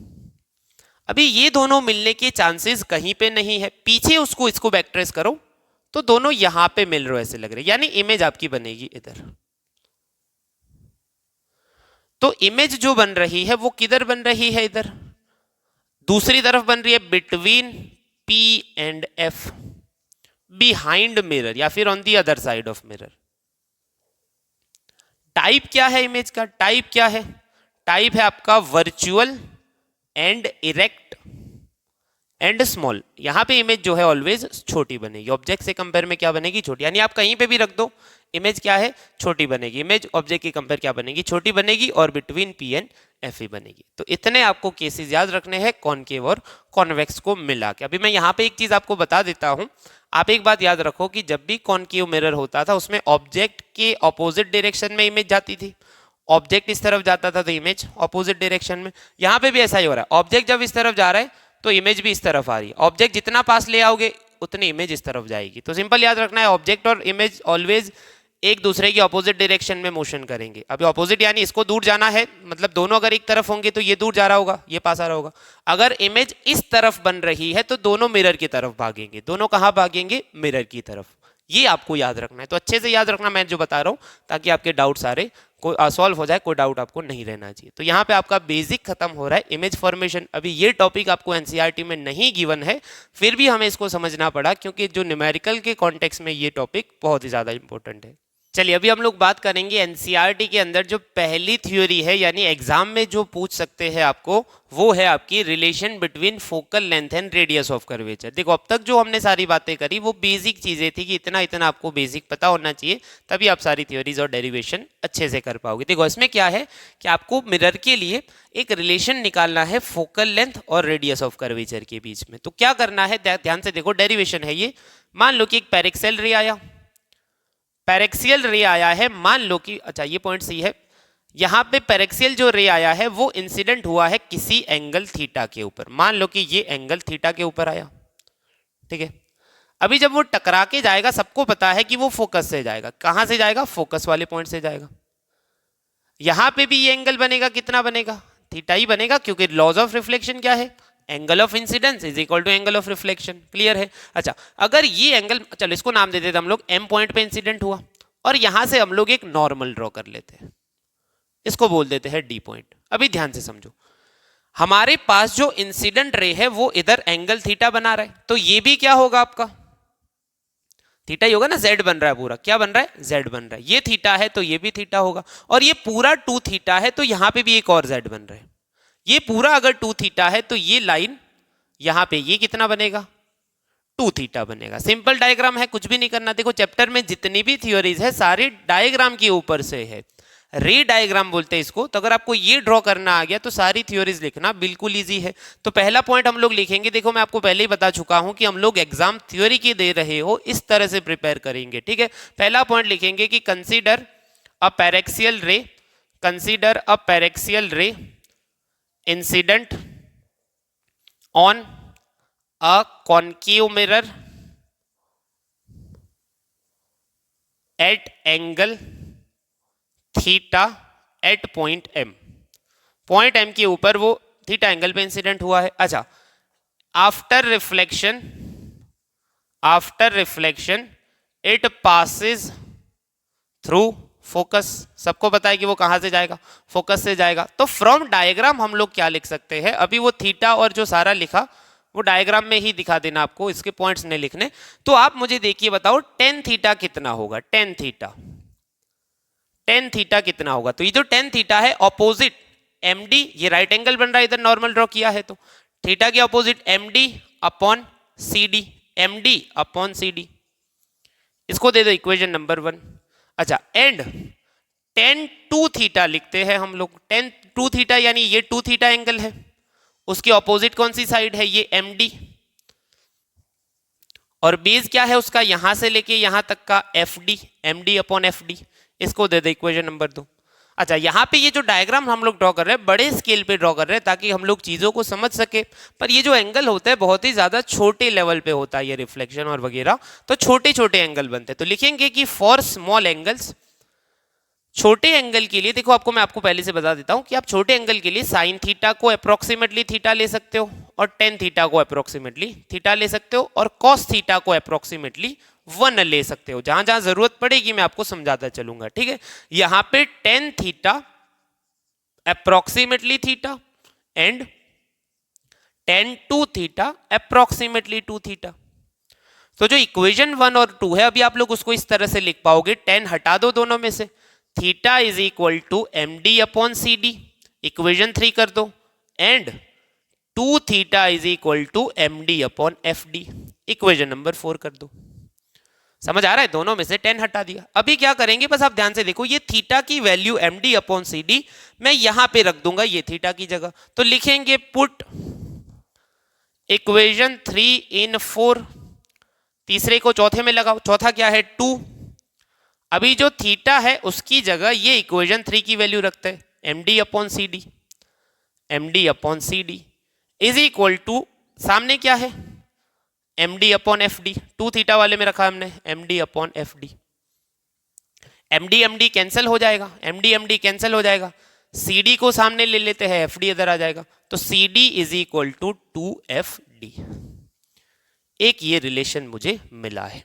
अभी यहां पे जो C से D का डिस्टेंस है, C से D का डिस्टेंस वो R से थोड़ा सा छोटा है, क्योंकि R डिस्टेंस क्या है C से P तक का, CD R से थोड़ा छोटा है, और FD जो है फोकल लेंथ से थोड़ा सा छोटा डिस्टेंस है। तो यहां पे हम लोग क्या करेंगे, बट हम लोग क्या करेंगे कि ये अगर मिरर कम कर्व है, यानी इसके अंदर जो कर्वेचर है बहुत कम है, तो ये जो D पॉइंट है P के क्लोजर बनेगा, यानी हम लोग बोलेंगे कि हियर हम लोग MD को ऑलमोस्ट MP मान के चलो, ऐसा लिख सकते थे, या फिर हम लोग इसको ऐसे लिख सकते हैं कि D and P are very closer, D and P are very closer. अगर D एंड P बहुत ज्यादा क्लोजर है तो CD अप्रोक्सीमेटली CP के बराबर, एंड दूसरा क्या है FD अप्रोक्सीमेटली FP के बराबर। तो यहां पे जो रिलेशन निकलेगा, CD की जगह मैं CP लिख दूं, CD is equal to CD की जगह CP लिख दूं, CP is equal to 2FP, CP is equal to 2FP, और CP है क्या, तो CP है आपका रेडियस ऑफ कर्वेचर, FP है आपका फोकल लेंथ, तो यहां पे बन जाएगा R is equal to 2F। ये हो गया आपका फाइनल आंसर। समझ में आ रहा है? तो relation between radius of curvature and focal length क्या मिला, रेडियस ऑफ कर्वेचर डबल होती है फोकल लेंथ से, यानी अगर फोकल लेंथ 10 सेंटीमीटर है तो रेडियस ऑफ कर्वेचर 20 सेंटीमीटर, ये 50 है तो ये 100 होगी, ये 200 है तो ये 400 होगी। सिंपल रिलेशन निकल के आया है, radius of curvature is twice of focal length, twice of focal length. तो ये थ्योरी आपको याद रखने, 2 मार्क्स के अंदर आपको बोर्ड के एग्जाम में पूछ सकते हैं। अभी हम लोग बात करेंगे मिरर इक्वेशन की, जो बोर्ड की एग्जाम के लिए मोस्ट इंपॉर्टेंट टॉपिक है। कोई भी बोर्ड एग्जाम उठा लो, कोई भी स्टेट बोर्ड हो, ये थ्योरी मोस्ट इंपॉर्टेंट है ये चैप्टर में से, ठीक है। तो हमें क्या करना है, मैंने यहाँ पे डायग्राम ड्रॉ करके रखा है ताकि हम लोग थोड़ा सा टाइम बचा सके और वीडियो बहुत ज्यादा लंबा ना हो जाए। तो हमें क्या करना है, एक ऑब्जेक्ट को रखना है सेंटर ऑफ कर्वेचर से पीछे AB, और उसमें से जो इमेज बन रही है A' B' C और F के बीच में हमने एक स्पेशल केस देखा था, ठीक है। तो पहला पॉइंट लिखेंगे, consider an object AB is placed behind C in front of concave mirror, image A' B' is formed between C and F। यहाँ पे हमें एक और स्पेशल चीज बतानी पड़ेगी कि ये जो MP है उसको ऑलमोस्ट आप लोग स्ट्रेट लाइन मान लो, क्योंकि ये ज्यादा कर्व नहीं है ऐसा मान के चले। Consider MP to be almost straight line, almost straight line, ठीक है। अच्छा, अभी यहां पे देखो आपको मेथड याद रखने हैं। कोई भी थ्योरी आप करोगे ये चैप्टर के अंदर, सबसे पहले आपको डायग्राम समझ में आना चाहिए, और मेथड में आपको रटना नहीं है, आपको पॉइंट्स याद रखना है कि इसके बाद ये था, इसके बाद ये था, इसके बाद ये था। यहाँ पे जो मेथड है वो है सिमिलर ट्राइंगल की मेथड। अभी सिमिलर ट्राइंगल क्या होता है कि ऐसा ट्राइंगल जिसके अंदर सभी एंगल सेम हो, साइड सेम नहीं होनी रिक्वायर्ड नहीं है, एंगल सेम हो। यानी यहाँ पे ऐसे कौन कौन से बन रहे हैं, तो पहला आप ध्यान से देखो, अगर ये एंगल ऑफ इंसिडेंस है तो उतना ही एंगल ऑफ ये बनेगा, ठीक है। अच्छा, उसी तरह ये जो एंगल है उतना ही एंगल इस तरफ बनेगा। अगर ये 90 है तो ये इसको भी हमने 90 माना है, यहां पे भी 90 माना है। तो पहला जो पेयर बन रहा है सिमिलर ट्राइंगल का वो बन रहा है, सुनो मैं पहले लिख देता हूं, from diagram triangle A dash B dash F M P F, A dash B dash F and triangle MPF are similar. अभी सिमिलर ट्राइंगल का रूल ये होता है, सिमिलर ट्राइंगल यानी ये यहां पे ऐसे बन रहे, ऐसे बन रहे वो दोनों ट्राइंगल, ऐसे बन रहे A dash B dash F MPF, इस तरह से ये दोनों की बात चली, इसको ऑलमोस्ट स्ट्रेट लाइन माना है, ठीक है। तो ये जितना एंगल होगा उतना ही एंगल होगा, ये 90 है ये भी 90 है, अगर दो एंगल सेम है ट्राइंगल में तो तीसरा भी सेम हो जाएगा। अभी इसका रूल ऐसे होता है कि सिमिलर ट्राइंगल के अंदर सिमिलर एंगल के सामने वाली साइड का रेशियो सेम होगा। अभी 90 के अलावा कौन से दो सिमिलर है, तो एक इस तरफ वाले, उसके सामने वाली साइड, आप पहले छोटे ट्राइंगल में ये एंगल के सामने वाली साइड ले लो A dash B dash, upon उसी सिमिलर एंगल के इस तरफ सामने ले लो MP, इज इक्वल टू दूसरा सिमिलर ये वाला, अभी छोटे ट्राइंगल में इसके सामने B dash F, divide by बड़े ट्राइंगल में उतने ही एंगल के सामने FP। इसको देते थे इक्वेशन नंबर 1। समझ में आ रहा है कि नहीं आ रहा? सिंपल है, सिमिलर ट्राइंगल में सिमिलर एंगल की सामने वाली साइड का रेशियो लेना है, सिमिलर एंगल की सामने वाली साइड का रेशियो। उसी तरह दूसरा जो पेयर बन रहा है, दूसरा पेयर मैं लिख देता हूं, एंड ट्राइंगल एक ये वाला ABP A dash B dash P, ABP and triangle A dash B dash P are similar. अभी वो कैसे सिमिलर है, तो कुछ इस तरह से वो बन रहा है, आप ध्यान से देख लो, कुछ इस तरह से वो बन रहे हैं। यहां पे जितना एंगल बन रहा है उतना ही इधर, यानी ये दोनों एंगल सेम है, ये दोनों तो 90 है ही, तो तीसरा वाला ये भी क्या बन जाएगा, अपने आप सेम बन जाएगा। ये है ABP और यहां पे है A dash B dash P। तो इसमें सामने वाली सिमिलर एंगल की सामने वाली साइड का रेशियो, अभी छोटे ट्राइंगल में पहले लेंगे, इसके सामने क्या है, ये ट्राइंगल के सामने है B डैश P, अपॉन वो ट्राइंगल में वही सिमिलर एंगल के सामने ये पूरी लेंथ है, ये पूरी लेंथ, ये एंगल के सामने ये पूरी length BP, is equal to दूसरा सिमिलर ये छोटा वाला एंगल यहां पे, इसके सामने क्या है इधर A dash B dash, upon इसके सामने क्या है आपका AB है। इसको दे दे इक्वेशन नंबर 2। अच्छा, हमने इसको राइट लेफ्ट में लिख दिया, थोड़ा कोई मतलब नहीं होगा, मतलब कोई फर्क नहीं पड़ेगा। अच्छा, अभी दोनों में ध्यान से देखो, अभी हम लोग देखो इक्वेशन एक में एक और चीज कर सकते थे कि जो MP लेंथ है, MP लेंथ वो अगर स्ट्रेट लाइन मान के चल रहे हैं तो वो किसके बराबर होगी, AB के बराबर होगी। ये लेंथ किसके बराबर होगी, AB के बराबर होगी। तो इसको हम लोग थोड़ा सा और मॉडिफाई कर देते, यहां पे मैं लिख देता हूं हियर MP अप्रोक्सीमेटली AB। तो इक्वेशन 1 को हम लोग थोड़ा मॉडिफाई कर लेते हैं, A dash B dash upon AB is equal to B dash F upon FP। इसको इक्वेशन 1 देते हैं, ठीक है। तो आप लोग पहले से ही लिख लेना, मैं थोड़ा इसको भूल गया लिखना पहले, तो मैंने अभी लिख दिया उसको, ठीक है। कोई मतलब पीछे लिखे आगे लिखे, पर फिर थ्योरी ज्यादा लंबी हो जाती, ठीक है। चलो अभी क्या करना है, इक्वेशन 1 और 2 को कंपेयर करें, कंपेयर इक्वेशन 1 एंड 2। अभी दोनों में एक तरफ A dash B dash upon AB है, अगर एक साइड सेम है तो दूसरी साइड सेम हो जाएगी। तो दूसरी साइड कौन सी, B dash P upon BP, B dash P upon BP is equal to B dash F upon FP। Easy है। अच्छा, अभी यहां पे आप लोग ध्यान से देखो, B डैश P क्या है, B डैश P ये जो है आपका इमेज डिस्टेंस जिसको V बोलते हैं। चलो B से P क्या है, बी से पी है आपका ऑब्जेक्ट डिस्टेंस जिसको आप लोग यू बोलते हो। बी डैश एफ, अभी आपको ये नहीं पता बी डैश एफ, पर एफ पी पता है। एफ पी कितना है? स्मॉल एफ के बराबर। तो अभी आप देखो कि ये जो बी डैश एफ डिस्टेंस है उसको मैं ऐसे लिख सकता हूं B dash P minus F P. ध्यान से समझना, वापस रिपीट कर रहा हूं, बी डैश एफ डिस्टेंस क्या बनेगा? Total B dash P minus F P. Total B dash P जो है उसमें से एफ पी माइनस कर लेंगे तो बाकी का क्या मिल जाएगा? बी डैश एफ मिल जाएगा। तो यहां पे मैं क्या कर रहा हूं, B dash P upon B P is equal to B dash F is equal to B dash P minus F P, B dash P minus F P upon F P. इसको दे देते हैं इक्वेशन नंबर 3।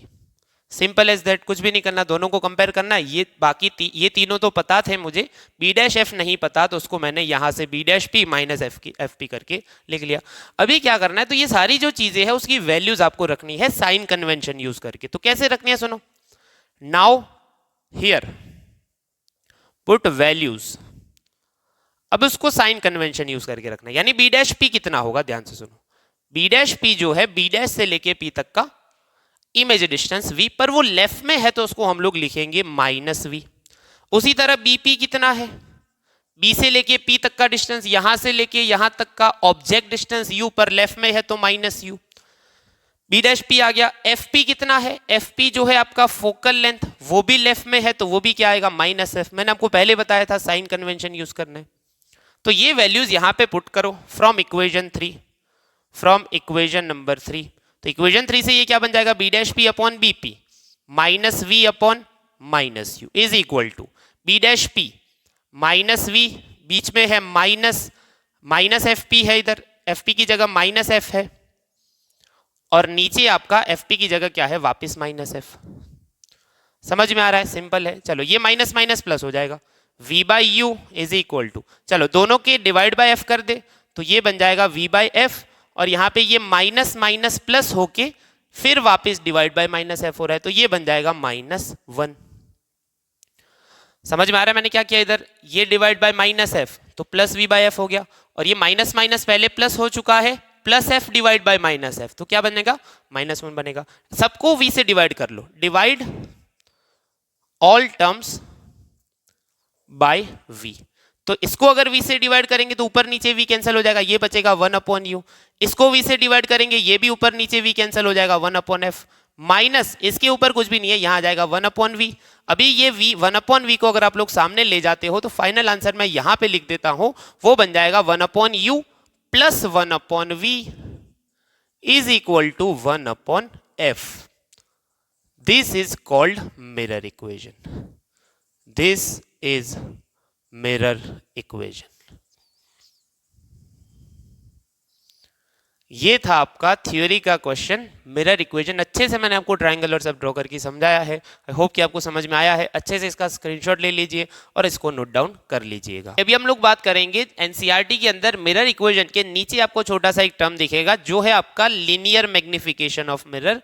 मैग्निफिकेशन का simple मतलब ये होता है कि इमेज को जो है मिरर कितनी बड़ी करके दिखाएगा, उसको बोलते हैं उसका मैग्निफिकेशन। जितना ज्यादा मैग्निफिकेशन उतनी ज्यादा बड़ी इमेज दिखेगी। तो मैग्निफिकेशन का सिंपल डेफिनेशन ये है, ratio of height of image to height of object, to height of object is called linear magnification. General जिसको मैग्निफिकेशन बोलते हैं वो लीनियर मैग्निफिकेशन है। ये आपको लास्ट में पता चलेगा हम लोग जब एंगुलर मैग्निफिकेशन पढ़ेंगे, ठीक है। तो मैग्निफिकेशन का सिंपल मैग्नीट्यूड आप लिख सकते हो image height, image object, height of image upon height of object. अच्छा, अभी इसको साइन कन्वेंशन से कैसे लिखना है, तो साइन कन्वेंशन से कैसे लिखना है ध्यान से सुनो। Here when used sign convention, अभी साइन कन्वेंशन से ही उसको लिखना है, ठीक है।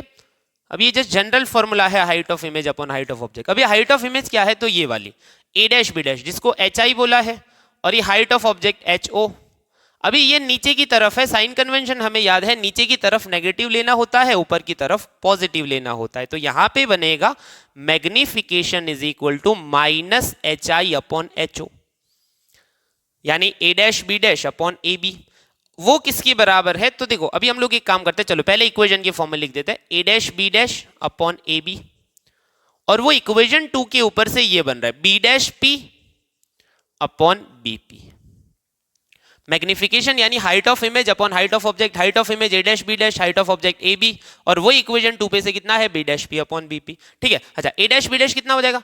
Minus H I height of image, object upward direction में है height of object, B dash P कितना? B dash P image distance minus V, और नीचे object distance BP minus U, magnification के बराबर। तो मैग्निफिकेशन का फॉर्मूला बन जाएगा, अगर आप ये दोनों माइनस माइनस कैंसिल कर देते हो, प्लस कर दो तो ये सामने चला जाएगा, ये बनेगा आपका H I upon H O, H I upon H O is equal to minus V upon U, magnification. तो ग्लास जो मिरर होता है उसका मैग्निफिकेशन, फाइनल आंसर आपको ये याद रखना है, माइनस वी अपॉन यू। कितना? अभी हम लोग बात करेंगे रिफ्रैक्शन के बारे में। अब तक हमने रिफ्लेक्शन के बारे में समझा। रिफ्लेक्शन का मतलब होता था लाइट का रे टकरा के वापस वही मीडियम में रिफ्लेक्ट हो जाना। उसके अंदर हमने सबसे पहले लॉज पढ़े, फिर टाइप्स ऑफ मिरर समझे, फिर हमने focal length, radius of curvature के बीच वाली थ्योरी पढ़ी, फिर लास्ट में अभी हमने मिरर इक्वेशन समझा। ठीक है, अभी रिफ्रैक्शन एक अलग फिनोमिनन है लाइट का। इसके अंदर क्या होता है कि लाइट जो है एक मीडियम में से दूसरे मीडियम में एंटर हो रहा है, यानी वो दो मीडियम के बीच की इंटरफेस पे इंसिडेंट होगा। यानी समझ लो कि ये सरफेस है, इसके ऊपर कोई इंसिडेंट रे आया है। अब ये जो इंसिडेंट रे आया है वो क्या करेगा? तो सुनो, व्हेन अ रे incidents on an interface between two mediums, interface यानी एक बाउंड्री है दो मीडियम को अलग करने वाली, it is partly reflected and partly refracted, यानी इसका कुछ पार्ट रिफ्लेक्ट होगा, कुछ पार्ट रिफ्रैक्ट होगा। रिफ्रैक्शन का मतलब क्या है? When a light enters from one medium to another medium, एक मीडियम में से जब वो दूसरे मीडियम में एंटर करेगा, it bends at the interface while entering another medium which is called reflection। वो इंटरफेस के ऊपर बेंड हो जाएगा, बेंट हो जाएगा इस तरह से जब वो दूसरे मीडियम में एंटर कर रहा है। ये बेंट होने को ही क्या बोलते हैं?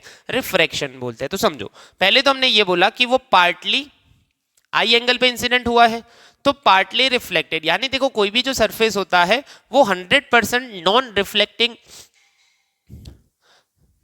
चलिए, अभी हमने ये बोला कि जो रे इंसिडेंट हुआ है अभी हमने ये बोला कि ये जो रे इंसिडेंट हुआ है वो पार्टली रिफ्लेक्टेड होगा, पार्टली रिफ्लेक्टेड, यानी कोई भी जो सरफेस होता है वो 100% नॉन रिफ्लेक्टिंग नहीं होता, कुछ ना कुछ पार्ट वो वापस रिफ्लेक्ट करेगा ही। यानी आई एंगल पे इंसिडेंट हुआ है तो कुछ पार्ट अभी रिफ्लेक्ट होगा, अभी वो 10% हो 20% हो जो भी हो, ये एंगल की वैल्यू आई के बराबर होगी। इसको बोलते हैं एंगल ऑफ रिफ्लेक्शन, सबको पता है, उसकी वैल्यू आई के बराबर होगी। ठीक है, और कुछ पार्ट यानी मोस्ट ऑफ द पार्ट जो है वो रिफ्रैक्ट होगा दूसरे मीडियम के अंदर, यानी अभी वो जाना चाहिए था सीधा, उसके बदले वो बेंट हो चुका है। तो ये जो बेंट होने वाला फिनोमिनन है उसको ही क्या बोलते हैं? रिफ्रैक्शन। और ये जो है उसको बोलते हैं रिफ्रैक्टेड रे। ये है रिफ्लेक्टेड रे और ये नीचे वाला क्या है? रिफ्रैक्टेड रे। यहां पे जो एंगल बनता है आर, उसको बोलते हैं एंगल ऑफ रिफ्रैक्शन। आई जो है एंगल ऑफ इंसिडेंस और आर जो है आपका एंगल ऑफ रिफ्रैक्शन। क्लियर हो रहा है? एंगल ऑफ इंसिडेंस और एंगल ऑफ रिफ्रैक्शन। जाना चाहिए था सीधा, उसके बदले इंटरफेस के ऊपर जब वो दूसरे मीडियम में एंटर कर रहा था तो थोड़ा सा बेंट हो गया, उसको बोलते हैं रिफ्रैक्ट होना। बेंट होने को क्या बोलते हैं? रिफ्रैक्ट होना। ठीक है, अभी जिस तरह से रिफ्लेक्शन में कुछ लॉज थे उसी तरह से रिफ्रैक्शन में भी कुछ लॉज है। पहला लॉ ये है कि incident ray, refracted ray and normal all are in same plane. वैसा एक लॉ वहां पे भी था रिफ्लेक्शन में, यहां पे भी एक लॉ है। ठीक है, दूसरा लॉ इंपॉर्टेंट है, ratio of sine of incident angle to the ratio of sine of angle of refraction is always constant which is Snell's law. देखो ये चीज आप लोग स्टैंडर्ड 10th में पढ़ चुके हो। अब इसको लिखना कैसे, ध्यान से आपको पहला देखो एक बात मैं बता दूं कि जो कोई भी मीडियम होता है, मीडियम जैसे ये 1 हो गया और ये मीडियम 2 हो गया, इसका खुद का एक रिफ्रैक्टिव इंडेक्स होता है। रिफ्रैक्टिव इंडेक्स का मतलब होता है जितना ज्यादा रिफ्रैक्टिव इंडेक्स होगा उतना ज्यादा वो रिफ्रैक्ट करेगा दूसरे मीडियम से अंदर अगर एंटर किया जाए तो, ठीक है। तो मान लो कि इसका रिफ्रैक्टिव इंडेक्स n1 है, इसका रिफ्रैक्टिव इंडेक्स n2 है, ठीक है। चलो मैं यहां पे एक और डायग्राम छोटा सा ड्रॉ कर लेता हूं, कोई बात नहीं, समझ लो कि इंसिडेंट हुआ है आई एंगल के ऊपर, n1 मीडियम में है अभी, और दूसरे मीडियम में जा रहा है n2 मीडियम में, r एंगल पे रिफ्रैक्ट हुआ है, n2 मीडियम है जिसका रिफ्रैक्टिव इंडेक्स। तो यहां पे आपको कैसे लिखना है, आपको स्नेल्स लॉ लिखने के लिए सिंपल याद रखना है n1 into sine of I, n1 into sine of I is equal to n2 into sine of r। ये है आपका स्नेल लॉ, सिंपल है, n1 into sine of I is equal to n2 into sine of r। अभी आपको text book में शायद ये जो लॉ दिया है sine of incident angle to the sine of angle of refraction ratio, तो sine I upon sine R अगर किया जाए तो वो बनेगा n2 अपॉन n1 जिसको बोलते हैं n21, और ये जो वैल्यू होती है n2 n1 ये वैल्यू क्या रहती है, ऑलवेज कांस्टेंट रहती है। तो आपको ये स्नेल्स लॉ याद रखना है। दूसरी बात, अभी आपको क्वेश्चन ये होना चाहिए कि हमने ये बता दिया कि बेंट हो जाता है इंटरफेस के ऊपर, तो क्या वो ऑलवेज एंगल कम हो जाएगा, क्या बढ़ भी सकता है? तो यहां पे दो केसेस है। केस वन ये है कि अगर, अच्छा मैं उसके पहले आपको एक और चीज बता देता हूं कि जो मीडियम, दो मीडियम होते हैं, इसमें से एक मीडियम ऑलवेज डेंसर मीडियम होगा, एक मीडियम रेरर होगा। तो मैं पहले लिख देता हूं इधर कि डेंसर का n ग्रेटर देन रेरर का n, रिफ्रैक्टिव इंडेक्स डेंसर का ज्यादा होगा, ठीक है। मान लो कि अभी दो मीडियम है, ये है n1 डेंसर, ये है n2 रेरर। उसी तरह यहां पे भी एक डायग्राम करें, n1 रेरर है अभी और n2 क्या है, डेंसर है। तो यहां पे क्या हो रहा है कि जब वो रे, कोई भी रे डेंसर से रेरर जाएगा, डेंसर से रेरर जाएगा, यहां पे आई एंगल पे इंसिडेंट हुआ है, तो सिंपल याद रखना है कि रेरर मीडियम में वो दूर जाएगा, नॉर्मल से कहां पे जाएगा, वो दूर जाएगा इधर, यानी एंगल ऑफ रिफ्रैक्शन इतना बड़ा हो गया, आर ग्रेटर देन आई। आपको सिंपल याद रखना है कि पतला जो मीडियम होता है उसमें रे दूर जाता है पतला। उसी तरह दूसरा केस हम लोग देख ले कि जो रे है आपका रेरर से डेंसर आ रहा है, मान लो कि रेरर में मान लो कि हवा का मीडियम था, उसमें आई एंगल पे इंसिडेंट हुआ, जाने वाला था सीधा, उसके बदले डेंसर उसको क्या कर लेगा, नॉर्मल की तरफ बेंड कर देगा, यानी यहां पे एंगल बनेगा आर, तो यहां पे बनेगा आर लेस देन आई। तो सिंपल आपको एक बात याद रखनी है कि सिंपल रेरर मीडियम में रे नॉर्मल से अवे जाएगा, डेंसर मीडियम में रे नॉर्मल के टूवर्ड्स जाएगा। सिंपल इतनी बातें आपको याद रखनी है। चांसेस कम है कि थ्योरी में आपको ये क्वेश्चन पूछ ले, लॉज ऑफ रिफ्लेक्शन या फिर रिफ्रैक्शन दोनों, पर फिर भी आपको ये बेसिक बातें पता होंगी तो आगे की थ्योरी आपको अच्छे से समझ में आ जाएगी। अच्छा, अभी ये जो रिफ्रैक्शन वाला टॉपिक पढ़ा हमने, वो ज्यादातर वो आपको एमसीक्यूज पूछते हैं उसके अंदर से रिफ्रैक्टिव इंडेक्स को लेके। तो सुनो, आपको क्या क्या याद रखना है कि रिफ्रैक्टिव इंडेक्स पहला तो ये होता है कि डेंसर का जो रिफ्रैक्टिव इंडेक्स है, डेंसर का जो रिफ्रैक्टिव इंडेक्स है ग्रेटर देन किससे होता है, रेरर का रिफ्रैक्टिव इंडेक्स। पहला एमसीक्यू बनता है। दूसरा, अगर दो मीडियम का रिलेटिव, यानी मान लो कि दो मीडियम है, एक का है n1 दूसरे का है n2, तो अगर मैं ऐसे लिखता हूं n21, तो वो क्या बनेगा, n2 अपॉन n1, जिसको बोलते हैं refractive index of medium 2 with respect to medium 1। उसी तरह अगर मैं n12 लिखता हूं तो वो बनेगा n1 अपॉन n2, ये क्या है, रिफ्रैक्टिव इंडेक्स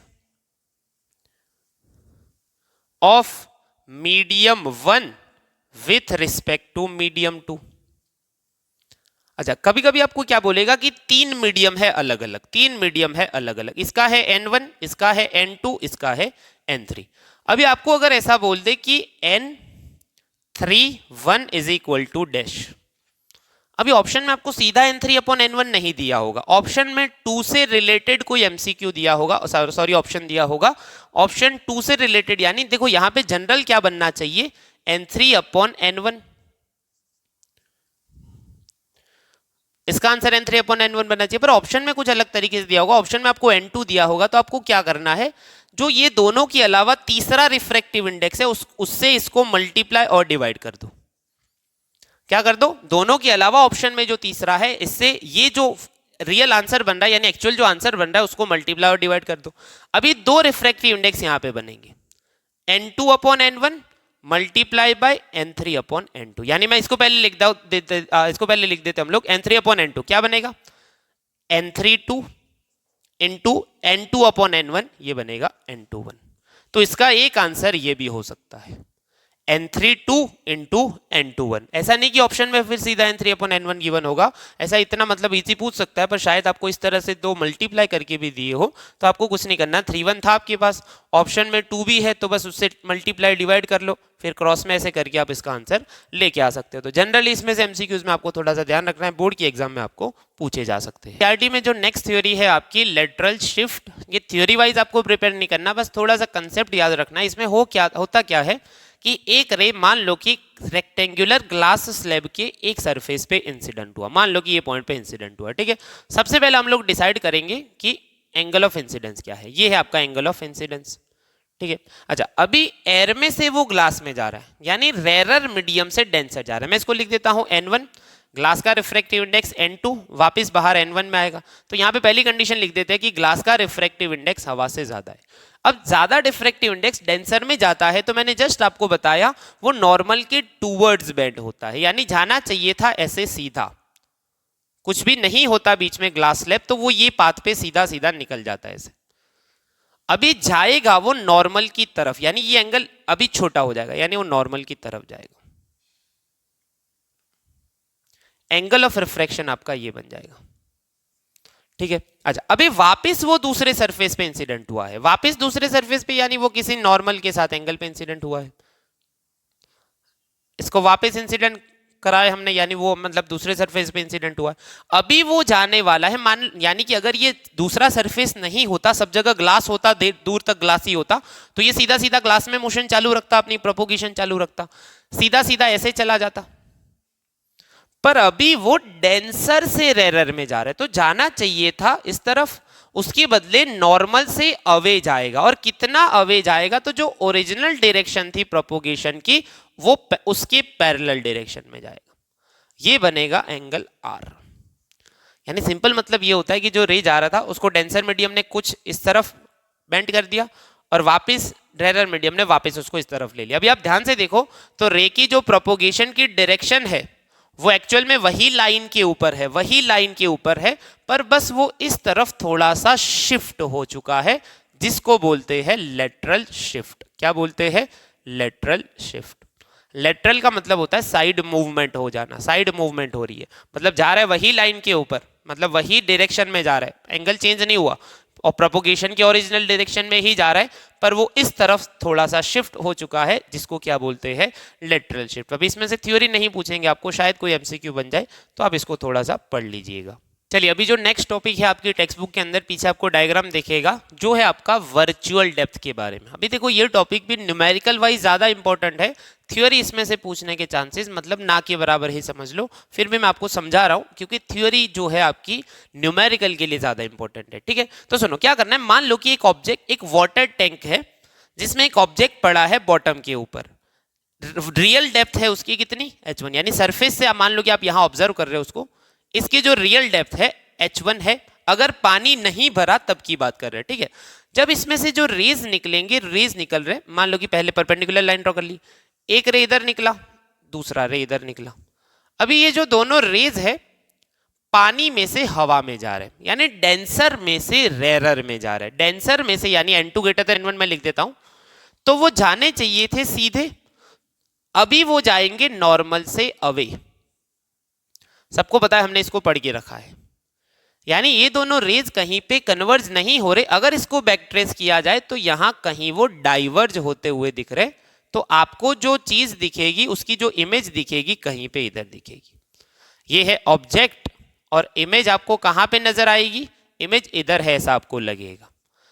अभी इतनी ज्यादा ऊपर नहीं आएगी, बस इसको समझने के लिए कर रहे हैं हम लोग। तो ये जो डेप्थ है, इतनी जो डेप्थ बनेगी, ये है आपकी h2, और h2 को मैं यहां पे लिख देता हूं वर्चुअल डेप्थ। रियल डेप्थ तो एक्चुअल डेप्थ तो क्या है आपकी? h1 है। अभी दिख कहाँ पे रहा है आपको ऊपर, यानी सरफेस से इतना ही नीचे दिख रहा है, ये क्या है आपकी वर्चुअल। जैसे आपने एक्सपीरियंस किया होगा पानी की बकेट में अगर कोई चीज फेंक दी जाए तो वो थोड़ी सी ऊपर नजर आती है आपको, क्योंकि रिफ्रैक्शन होता है लाइट का, उस वजह से आपको रियल डेप्थ के बदले क्या दिखता है, वर्चुअल डेप्थ दिखती है। ठीक है, तो यहाँ पे आपको सिंपल बेसिक सा फॉर्मूला याद रखना है, मैं जो लिखा रहा हूं आप इसको अच्छे से समझ लेना, टेक्स्ट बुक में नहीं गिवन। फॉर्मूला है N1H1 is equal to N2H2।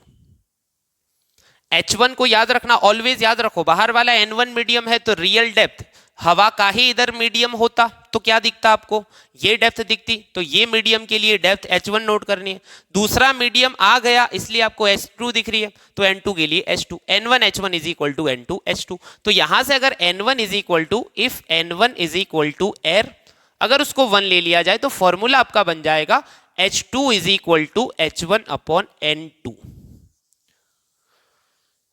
यानी जो वर्चुअल डेप्थ है रियल डेप्थ से कम होगी, कितनी कम होगी, तो वो डिपेंड करता है दूसरे मीडियम के रिफ्रैक्टिव इंडेक्स के ऊपर। अगर ये N2 ज्यादा हुआ, ये दूसरे मीडियम का रिफ्रैक्टिव इंडेक्स जितना ज्यादा हुआ, ये डेप्थ उतनी कम होगी, उतनी कम होगी, यानी ये चीज उतनी ज्यादा ऊपर दिखने लगेगी आपको। तो सिंपल सा ये फॉर्मूला आप लोग याद रखना। अब ये नीचे वाला रटने मत जाना, वरना एग्जाम में कंफ्यूज हो जाओगे कि रियल किस तरफ थी वर्चुअल किस तरफ। सिंपल याद रखो, रियल डेप्थ ऑलवेज नीचे है, वर्चुअल डेप्थ ऑलवेज उससे कम होती है। कितनी कम होती है तो डिवाइड बाय रिफ्रैक्टिव इंडेक्स कर देना, वो भी आप याद रख सकते हो। पर एक्चुअल में फॉर्मूला ऐसे बनता है, एक्चुअल में फॉर्मूला ऐसे बनता है N1H1 is equal to N2H2। N1 हवा का बाहर वाला मीडियम, वही मीडियम में डेप्थ कितनी होती, H1 is equal to N2, दूसरा मीडियम N2, और उसमें डेप्थ कितनी दिख रही है, H2। N1H1 is equal to N2H2। Numerical wise बहुत ही ज्यादा इंपॉर्टेंट टॉपिक है, तो ये फॉर्मूला आप लोग इसको याद रखना, वर्चुअल डेप्थ जो है H2 है। क्लियर। अभी जो नेक्स्ट छोटा सा MCQ वाइज इंपॉर्टेंट टॉपिक है आपका, अर्ली सनराइज क्यों हो जाता है उसके बारे में समझा है। तो उसका रीजन भी रिफ्रैक्शन है, यानी समझ लो कि देखो हम लोग ये मानते हैं कि जो रेज आ रहे हैं हवा में, जब रेज होते हैं उसको हम लोग वैक्यूम के बराबर मानते हैं ऑलमोस्ट, ठीक है। पर एक्चुअल में वो वैक्यूम नहीं है, वैक्यूम बाहर है इधर, और यहाँ पे एटमॉस्फेयर है। अभी एटमॉस्फेयर जो है उसका रिफ्रैक्टिव इंडेक्स वैक्यूम से थोड़ा सा ज्यादा होता है, तो N of atmosphere slightly greater than N of vacuum. यानी रेज जो है जब एटमॉस्फेयर में एंटर करेंगे बाहर से अर्थ की तरफ टुवर्ड्स आते हुए, तो वो थोड़ा सा बेंड करेंगे। अभी इसका मतलब क्या है कि मान लो कि ये सन है, ठीक है, एक मिनट, ये सन है। अभी देखो कोई भी चीज जब आपको तभी दिखेगी जब वो होराइजन से ऊपर हो। होराइजन का मतलब होता है जैसे कि आप बीच पे गए हो तो दूर दूर तक आप देखते हो तो सीधा आपको नजर आता है, फिर आगे उसके आगे क्या है वो आपको नहीं दिखता। होराइजन का मतलब होता है स्ट्रेट लाइन जहां तक आप देख पा रहे हो। फिर अर्थ ऐसे कर्व्ड है, यानी अर्थ एक स्फीयर है तो वो बेंड हो जाएगा, उसकी नीचे वाली चीजें आपको नहीं दिखती, ठीक है। तो अभी जब ये रे निकला है इधर से सीधा, मान लो कि यहां से रे निकला है सीधा इधर, चलो इधर से दिखा देते उसको। अभी जब वो एटमॉस्फेयर में एंटर हुआ तो जाना चाहिए था सीधा, उसके बदले टूवर्ड्स नॉर्मल बेंड होगा। अभी यहाँ पे नॉर्मल जो हम लोग ड्रॉ करेंगे ना, ऐसे नॉर्मल ड्रॉ करेंगे यहाँ पे, तो वो जाना चाहिए था सीधा, उसके बदले थोड़ा सा ऐसे बेंड हो जाएगा।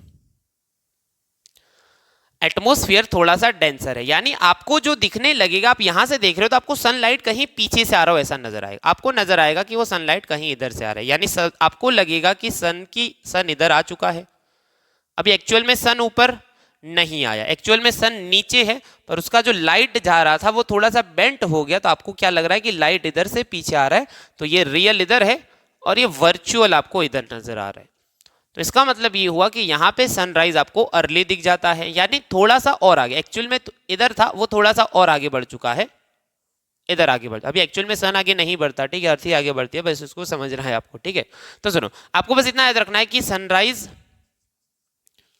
इज अर्ली कितना, तो 0.5 डिग्री ज्यादा दिख जाता है आपको, 0.5 डिग्री थोड़ा सा ऊपर दिख जाता है, ठीक है। अच्छा अभी आपको याद रखना है, सुनो, आपको एक चीज पता है कि एक दिन के अंदर सन, अगर रेवोल्यूशन सन की बात करें, सन के रिस्पेक्ट में समझे, ठीक है, तो 24 आवर में वो कितना डिग्री घूमता है, 24 आवर्स के अंदर 360 डिग्री घूमता है। 24 आवर्स को आप अगर मिनट में कन्वर्ट कर लोगे तो वो मिलेगा आपको 24 इंटू 60, तो वो मिलेगा आपको 1440 मिनट्स, उसके अंदर वो घूमता है 360 डिग्री। तो आप इसको डिवाइड करोगे तो आपको मिलेगा 1 डिग्री 4 मिनट्स, यानी 1 डिग्री के लिए उसको घूमने के लिए कितना टाइम लगता है? 4 मिनट। 1 डिग्री घूमने के लिए 4 मिनट लगता है। अगर सन आपको 0.5 डिग्री ऊपर दिखता है तो सनराइज 2 मिनट्स अर्ली दिख जाएगा आपको। कितना? 2 मिनट्स अर्ली दिख जाएगा। सिंपल है, 1 डिग्री के 4 मिनट आपको याद रखने। 0.5 डिग्री ऊपर दिख जाता है सन तो वो 2 मिनट अर्ली दिख जाएगा। तो इसी तरह आपको न्यूमेरिकल पूछ ले कि अगर सन है आपको 4 डिग्री दिख जाए, 4 डिग्री शिफ्ट हो जाए वो ऊपर की तरफ, तो कितना अर्ली सनराइज दिखेगा? तो 1 डिग्री के 4 मिनट है तो 4 डिग्री के कितने? 16 मिनट्स हो जाएंगे। तो यहां से प्रोबेबली एमसीक्यू बनता है। थ्योरी वाइज इतना टॉपिक इंपॉर्टेंट नहीं है। नेक्स्ट हम लोग बात करेंगे टोटल इंटरनल रिफ्लेक्शन के बारे में। अभी हम लोग बात करेंगे टोटल इंटरनल रिफ्लेक्शन के बारे में, जो नेक्स्ट आपका टॉपिक है टेक्स्ट बुक के अंदर। तो देखो, सबसे पहले हमें टोटल इंटरनल रिफ्लेक्शन समझने के लिए इंटरनल रिफ्लेक्शन समझना होगा। तो इंटरनल रिफ्लेक्शन क्या होता है? तो सुनो ध्यान से। When a ray of light travels from denser medium to rarer medium, जब लाइट का रे डेंसर मीडियम से रेरर मीडियम में जाता है, at interface it is partly reflected back into the same medium and partly refracted into another medium। यानी मान लो कि ये इंटरफेस है, यहां पे है आपका डेंसर मीडियम और यहां पे ऊपर है आपका रेरर मीडियम।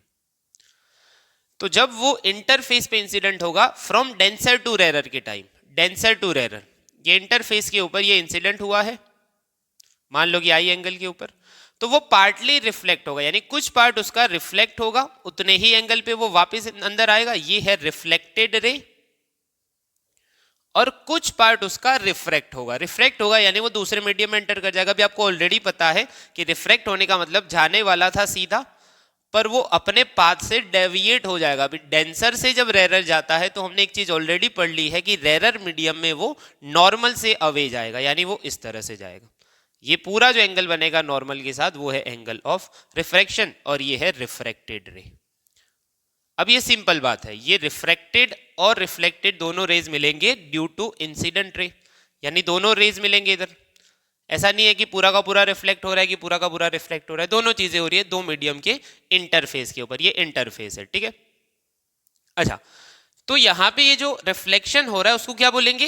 Internal reflection. अभी तक हमने टोटल की बात नहीं करी, ठीक है, ध्यान से समझना। इसको बस बोलेंगे इंटरनल रिफ्लेक्शन, वही मीडियम में वापस रिफ्लेक्ट हो जाना।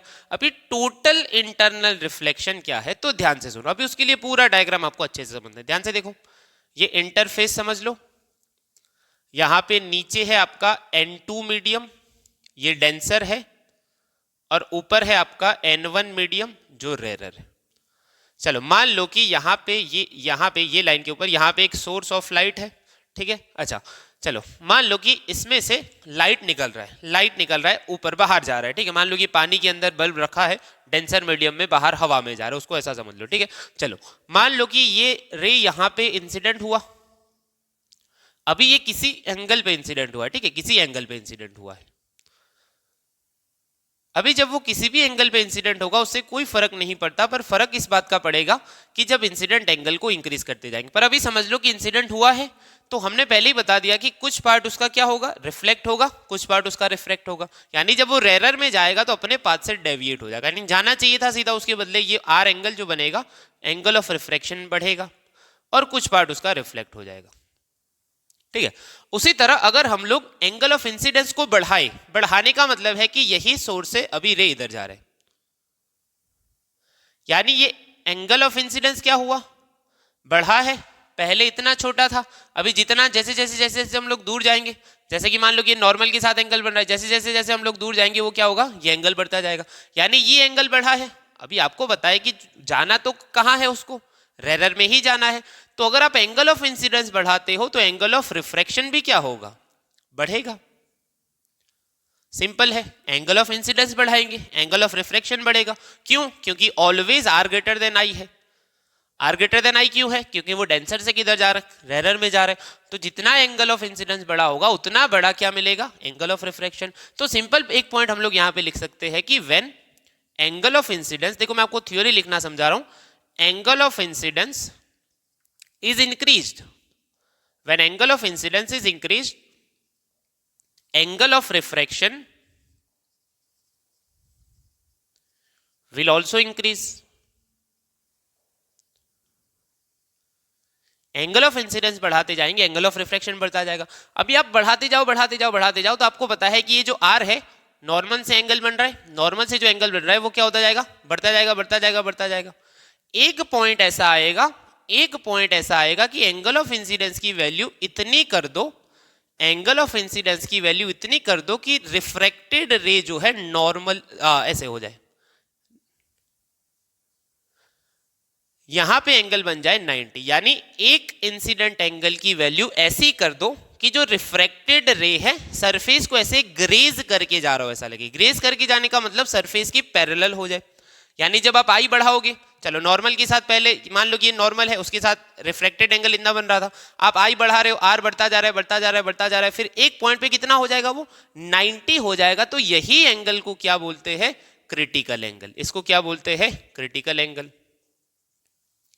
क्या बोलते हैं, क्रिटिकल एंगल। तो क्रिटिकल एंगल के बारे में लिखेंगे, लिखेंगे कि at a value of incidence angle when refracted ray becomes parallel to the surface, refracted ray becomes parallel to the surface and angle of refraction becomes 90 degree. This angle of incidence is called critical angle IC, critical angle IC। समझ में आ रहा है। Angle of incidence बढ़ाते जाएंगे, angle of refraction इधर बढ़ता जाएगा, एक एंगल ऑफ इंसिडेंस की वैल्यू के लिए वो एंगल ऑफ रिफ्रैक्शन 90 बन जाएगा, तो ये एंगल ऑफ इंसिडेंस को क्या बोलेंगे, क्रिटिकल एंगल। अभी आप सोचो कि एंगल ऑफ रिफ्रैक्शन बढ़ते बढ़ते क्रिटिकल पे कितना हो गया है, 90 हो चुका है। अगर मैं इंसिडेंस एंगल को और बढ़ाता हूं तो ये 90 से बढ़ेगा। अभी 90 से बढ़ने का मतलब है ये रिफ्रैक्ट होके वापस, मतलब रिफ्रैक्ट होगा ही नहीं, दूसरे मीडियम में एंटर ही नहीं करेगा, वो वापस वहां पे ही आ जाएगा। यानी देखो हर बार यहां पे ना रिफ्लेक्शन तो हो ही रहा है, ठीक है, वो बात आप लोग याद रखना। पर जब हम लोग इसको एंगल ऑफ इंसिडेंस को क्रिटिकल से बढ़ाएंगे तो यहां पे जो एंगल ऑफ रिफ्रैक्शन है वो 90 से बढ़ेगा, 90 से बढ़ेगा, यानी वो वापस अंदर ही आ जाएगा वही मीडियम में। इसका मतलब ये हुआ कि यहां पे ये एंगल पे गया इंसिडेंट हुआ था, वही एंगल पे वापस आ जाएगा। यहां पे I ग्रेटर देन IC और ये हो रहा है टोटल इंटरनल रिफ्लेक्शन। क्या हो रहा है, टोटल इंटरनल रिफ्लेक्शन। तो इसका मतलब ये हुआ कि at an incident angle greater than critical angle, incident angle अगर क्रिटिकल एंगल से बड़ा है तो रे जो है रिफ्लेक्ट हो ही नहीं पाएगा, वो उल्टा क्या हो जाएगा, टकरा के वही सरफेस में पूरा का पूरा वापस आएगा, पूरा का पूरा 100% रिफ्लेक्ट होगा, जिसको ही क्या बोलते हैं, टोटल इंटरनल रिफ्लेक्शन। तो सिंपल हम लोग पॉइंट लिख सकते हैं कि at an incident angle I greater than IC the ray will be totally internal reflected, या फिर total internal reflection will occur, ऐसा हम लोग लिख सकते हैं। I greater than IC refraction is not possible, refraction is not possible. I greater than IC के लिए रिफ्रैक्शन हो ही नहीं सकता, क्योंकि जैसे ही वो I ग्रेटर देन IC होगा, रिफ्रैक्टेड रे जो पहले पैरेलल बन चुका था क्रिटिकल के ऊपर वो भी वापस नीचे आएगा। ये हो रहा है, ये रे क्या हो रहा है, टोटल इंटरनल रिफ्लेक्शन शो कर रहा है। समझ में आ रहा है कि नहीं आ रहा। अच्छा, अभी हम लोग क्या करेंगे कि जो क्रिटिकल एंगल है वो निकालने का फॉर्मूला हम लोग थोड़ा सा डिराइव कर ले। आप एक काम करो, ये इसको मतलब देखो एग्जाम में आपको ये ड्रॉ करने की जरूरत नहीं है, एग्जाम में आपको सीधा ये वाला डायग्राम ड्रॉ करना है, ठीक है। तो ध्यान से देख लेना। अभी मैं ये हटा रहा हूँ, ये बस नॉर्मल कंडीशन समझने के लिए था। अभी हम लोग क्रिटिकल एंगल का फॉर्मूला निकाल ले, तो सुनो हम लोग क्या करते हैं कि ये यहाँ पे ये पॉइंट के ऊपर स्नेल्स लॉ लगाते हैं। Apply Snell's law at critical angle, Snell's law at critical angle, critical angle के ऊपर स्नेल्स लॉ लगा रहे हैं। मैं यहाँ से लाइन बना देता हूँ ताकि आपको समझ में आए। पहला ये लिखा था, फिर वो लिखना है, फिर ये लिखना है, ठीक है। सुनो तो करेंगे, क्या बनेगा, आपको पता है formula, N2 sine IC N1 sine R, N2 sine IC is equal to N1 sine R। अच्छा, अगर N1 आपका एयर है, हवा का मीडियम है, N1 इज इक्वल टू क्या हो जाएगा, 1 हो जाएगा। तो यहां पे हम लोग लिख देते हैं कि N2 sine IC is equal to N1, अगर हवा है तो वो 1 बन जाएगा, और साइन 90 है, इधर R 90 बन रहा है, क्रिटिकल एंगल पे R कितना बन रहा है, 90 बन रहा है, वो देख लो आप लोग उधर, तो वो भी 1 बन जाएगा। Sine IC is equal to 1 upon N2, या फिर उसको 1 अपॉन N लिख दो। N2 की वैल्यू N मान लो, वो N कितना होगा, sine IC is equal to 1 upon N। अगर IC निकालना है तो साइन इनवर्स 1 अपॉन N करके आप लोग निकाल सकते हो। तो यहाँ पे आपकी थ्योरी खत्म हो रही है टोटल इंटरनल रिफ्लेक्शन। देखो एक बात ऑलवेज याद रखना, टोटल इंटरनल रिफ्लेक्शन डेंसर से रेरर के लिए ही होगा। अगर रेरर नीचे होता, डेंसर ऊपर होता, तो जब रे इंसिडेंट हो रहा था वो टकरा के डेंसर में कहाँ पे जाता, नॉर्मल की तरफ जाता, तो फिर वो वापस अंदर नहीं आ पाता, ठीक है, नॉर्मल की तरफ जाता है। ऐसे डेंसर टू रेरर में क्या हो रहा है कि नॉर्मल से दूर जा रहा है, दूर जा रहा है, दूर जा रहा है, फिर क्या हो रहा है, 90 बन रहा है क्रिटिकल के ऊपर, फिर क्या हो रहा है, इंटरनल रिफ्लेक्शन शो कर रहा है। तो इतना आपको याद रखना है, थ्योरी आपको ऐसे लिखनी है, 3 मार्क्स के अंदर एग्जाम में आपको पूछ सकते हैं। चलो अभी देखते हैं कि रिफ्रैक्शन बाय स्फेरिकल सरफेस कैसे होता है। सबसे पहले समझ लो कि ये स्फेरिकल सरफेस जो आया है वो कहाँ से आया है। तो जैसे कि आपके पास मान लो कि एक सॉलिड स्फीयर है, उसका सेंटर होता है centre of curvature, centre of solid sphere, उसका इतना पार्ट आप लोग कट करके ले लो, इतना पार्ट ये हटाओ, इतना बीच वाला पार्ट आप लोग कट करके ले लो, तो ये बनेगा स्फेरिकल सरफेस, ये वाला।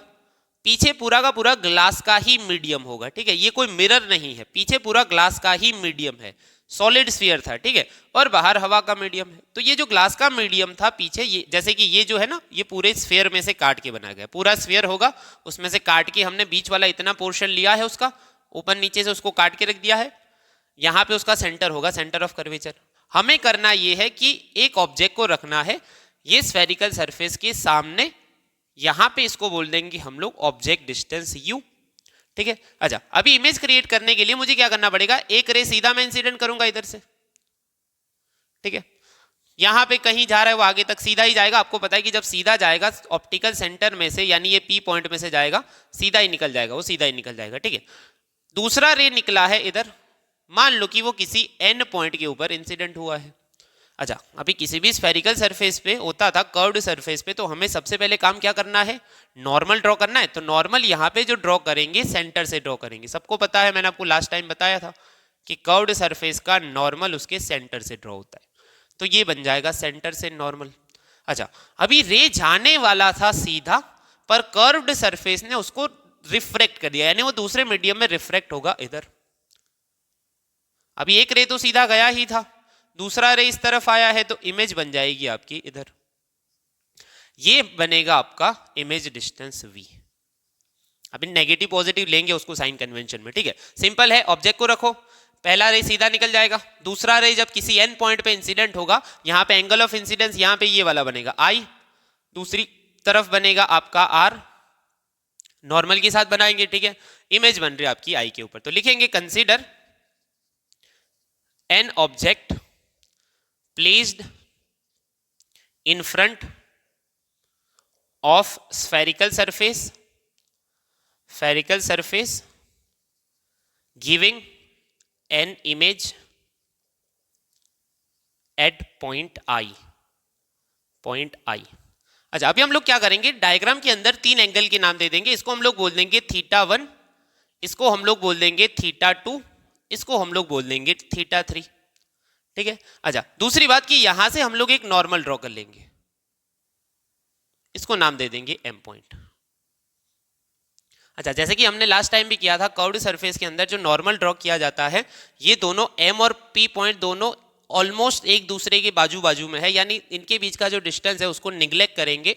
यानी सिंपल मैं ये बता रहा हूं कि जो नॉर्मल ऑब्जेक्ट डिस्टेंस और इमेज डिस्टेंस है वो कहां से मेजर करना है, P से करना है, पर हम लोग M पॉइंट से ही करेंगे और M को ही कहां पे मान लेंगे, P पे मान लेंगे। तो लिखेंगे हियर, सीधा लिख देंगे कि कंसीडर, या लिख देंगे कि NM अप्रोक्सीमेटली NP, या फिर हम लोग ऐसा लिख देंगे कि OP approximately OM, CM approximately CP, ऐसा कुछ लिख देंगे। तो लिखेंगे इधर here consider NM approximately to be NP and P and M are very close, P और M दोनों क्या है, एक दूसरे के बहुत पास पास है, ठीक है। अच्छा, अभी हम लोग क्या करेंगे, सिंपल मेथड है, आप लोग याद रखो, आपको सबसे पहले डायग्राम आ जाएगा तो उसके बाद कुछ भी नहीं करना।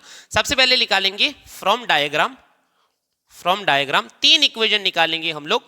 टेन थीटा वन, तो देख के बताओ, tan theta one opposite NM upon OM, NM upon OM,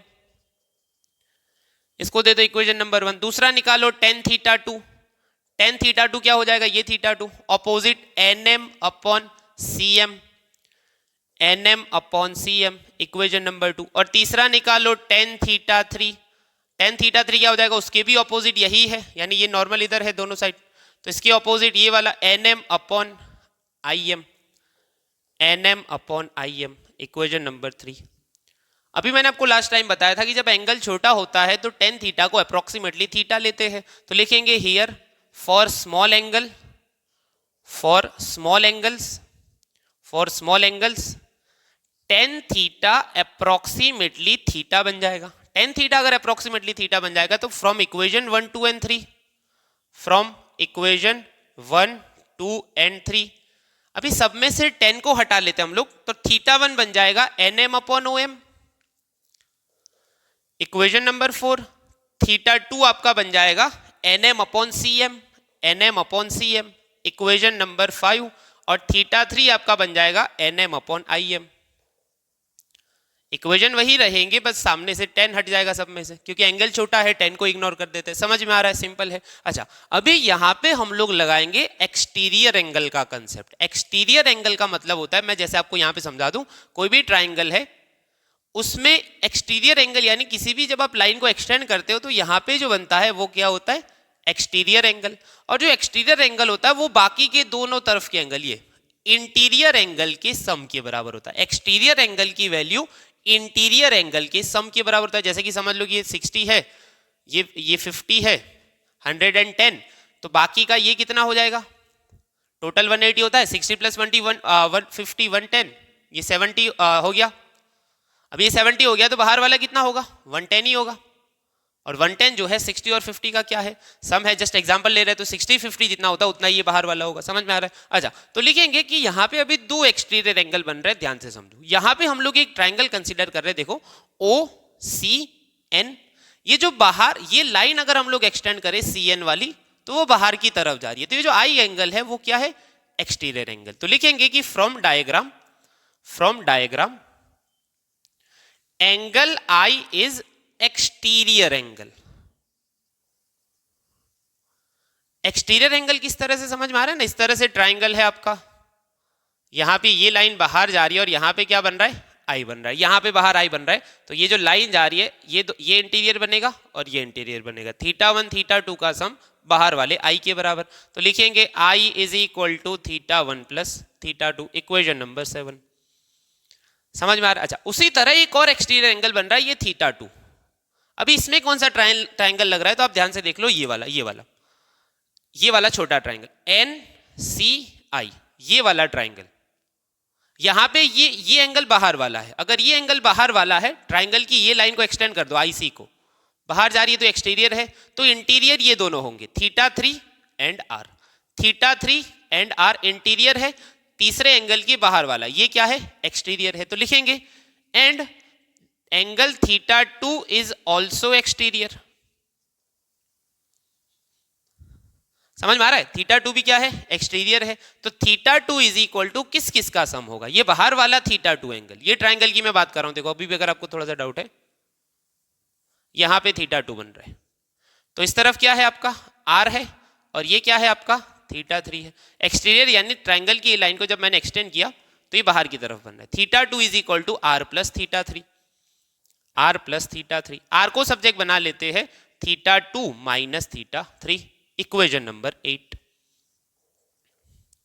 आ रहा है समझ में, कुछ नहीं करना, 10 के फॉर्मूलाज लिखने हैं, 10 को इग्नोर करके तीनों को theta one theta two theta three कर देना है, फिर दो एक्सटीरियर एंगल के फॉर्मूला लिखने, एक RI सीधा एक्सटीरियर बन रहा था, अभी इसमें थीटा टू एक्सटीरियर बन रहा है तो उसमें हमने R को सब्जेक्ट बना के theta two minus theta three लिख दिया। अभी कुछ नहीं करना, ये N पॉइंट के ऊपर स्नेल्स लॉ लगाओ, apply Snell's law at N point, apply Snell's law at N point. n point के ऊपर स्नेल्स लॉ अप्लाई करते तो बनेगा n1 sine i n2 sine r, simple n1 sine i n2 sine r। तो लिखते हैं n1 sine i is equal to n2 sine r। Okay चलो n1 अभी हम लोग लिखेंगे कि फॉर स्मॉल एंगल, वापस हम लोग क्या करेंगे, साइन थीटा को भी अप्रोक्सीमेटली क्या ले लेंगे, थीटा ले लेंगे। साइन थीटा को भी अप्रोक्सीमेटली क्या ले लेंगे, थीटा। तो ये ऊपर वाला इक्वेशन बन जाएगा n1i is equal to n2r। इसको दे देते इक्वेशन नंबर 9। इक्वेशन नंबर बढ़ रहा है पर थ्योरी बिल्कुल इजी है, बस i और r की वैल्यू पुट करते हैं। i की वैल्यू कहां से पुट करेंगे, इक्वेशन 7 से करेंगे, और r की वैल्यू इक्वेशन 8, r2 नहीं ये r है, r की वैल्यू कहां से करेंगे, इक्वेशन 8 से करेंगे। तो बस put values of i and r in equation number 9। चलो i और r की वैल्यू रखते हैं n1, i कितना है आपका, i है θ1 plus θ2 is equal to n2, r कितना है θ2 माइनस θ3। क्लियर है। अच्छा अभी θ2 θ3 θ1 ये आपके पास है 4, 5 और 6 के अंदर, तो बस वो वैल्यूज यहां पे पुट करते हैं। n1 θ1 है आपका nm अपॉन om प्लस θ2 कितना है आपका nm upon cm is equal to n2 θ2 minus θ3, चलो मैं उसको इधर लिख रहा हूं, बराबर n2 θ2 कितना है वापिस nm अपॉन cm माइनस θ3 कहां गया, θ3 इधर है nm अपॉन im। समझ में आ रहा है कि नहीं आ रहा, sine i is equal to n2i is equal to n2r। i की वैल्यू रखी हमने इधर से θ1 प्लस θ2, r की वैल्यू यहां पे हमने कौन सी वाली रखी, ये वाली, फिर जो 1 θ2 θ3 आया था उसकी वैल्यू 4, 5, 6 में से रखी। अच्छा अभी देखो सब में nm कॉमन है, यानी मैं यहां से nm कॉमन निकाल लूं, सामने से nm कॉमन निकाल लूं तो सबका nm कैंसिल हो जाएगा। n1 को मल्टीप्लाई करते हैं अंदर, n1 को मल्टीप्लाई करते n1 upon om plus n1 upon cm is equal to n2 upon cm minus n2 upon im। अच्छा अभी आप इसका स्क्रीनशॉट ले लीजिए, मुझे यहां बीच में से कुछ हटाना है, फिर मैं उसको आगे यहां पे कंटिन्यू करता हूं। चलिए अभी आगे देखिए मैं क्या कर रहा हूं, इसके अंदर मैं दोनों cm वाले एक तरफ कर लेता हूं, यानी यहां पे ये cm वाला टर्म है, यहां पे ये cm वाला टर्म है, और सामने वो im वाला है वो माइनस है। तो मैं क्या कर रहा हूं, ये im वाले को इधर ला रहा हूं, इस तरफ से cm वाले को सामने ले जा रहा हूं, यानी यहां पे देखो लेफ्ट में n1 अपॉन om तो रहेगा ही, सामने से आएगा n2 अपॉन im, वो प्लस हो जाएगा, इज इक्वल टू सामने क्या है n2 upon cm minus n1 upon cm, n2 upon cm minus n1 upon cm। तो मैं यहां भी एक स्टेप स्किप करने के लिए क्या कर रहा हूं, दोनों के कॉमन में नीचे cm ले लो, ऊपर बन जाएगा n2 माइनस n1, यानी दोनों के कॉमन में cm आ जाएगा, ऊपर माइनस जो था वो रहेगा। अच्छा हियर om क्या है आपका, बस अभी u v और वो वैल्यू रखनी। om क्या है, एक्चुअली में op ऑब्जेक्ट डिस्टेंस है, पर p और m क्या है, बहुत पास पास है, तो om को हम लोग ऑलमोस्ट ऑब्जेक्ट डिस्टेंस मान लेंगे, पर वो लेफ्ट में है तो नेगेटिव। अच्छा im क्या है, i से m तक का डिस्टेंस, एक्चुअली में इमेज डिस्टेंस ip है, पर उसको im के बराबर ऑलमोस्ट लेंगे, कितना, प्लस v, वो राइट में है, वो राइट में है, तो im is equal two plus v। और cm, c से m तक का डिस्टेंस, सेंटर से लेके ये डिस्टेंस, ये होता है आपका रेडियस ऑफ कर्वेचर के बराबर, राइट में है तो उसको भी क्या लेंगे, प्लस लेंगे, तो cm is equal two plus r। तो ये जो इक्वेशन बनेगा वो क्या बनेगा आपका, चलो n1 अपॉन om जो है minus u plus n2 upon im क्या है v is equal to n2 minus n1 upon r। ये फॉर्मूला आपको याद रखना, अभी इसको थोड़ा सा अरेंज कर ले, n2 upon v minus n1 upon u is equal to n2 minus n1 upon r।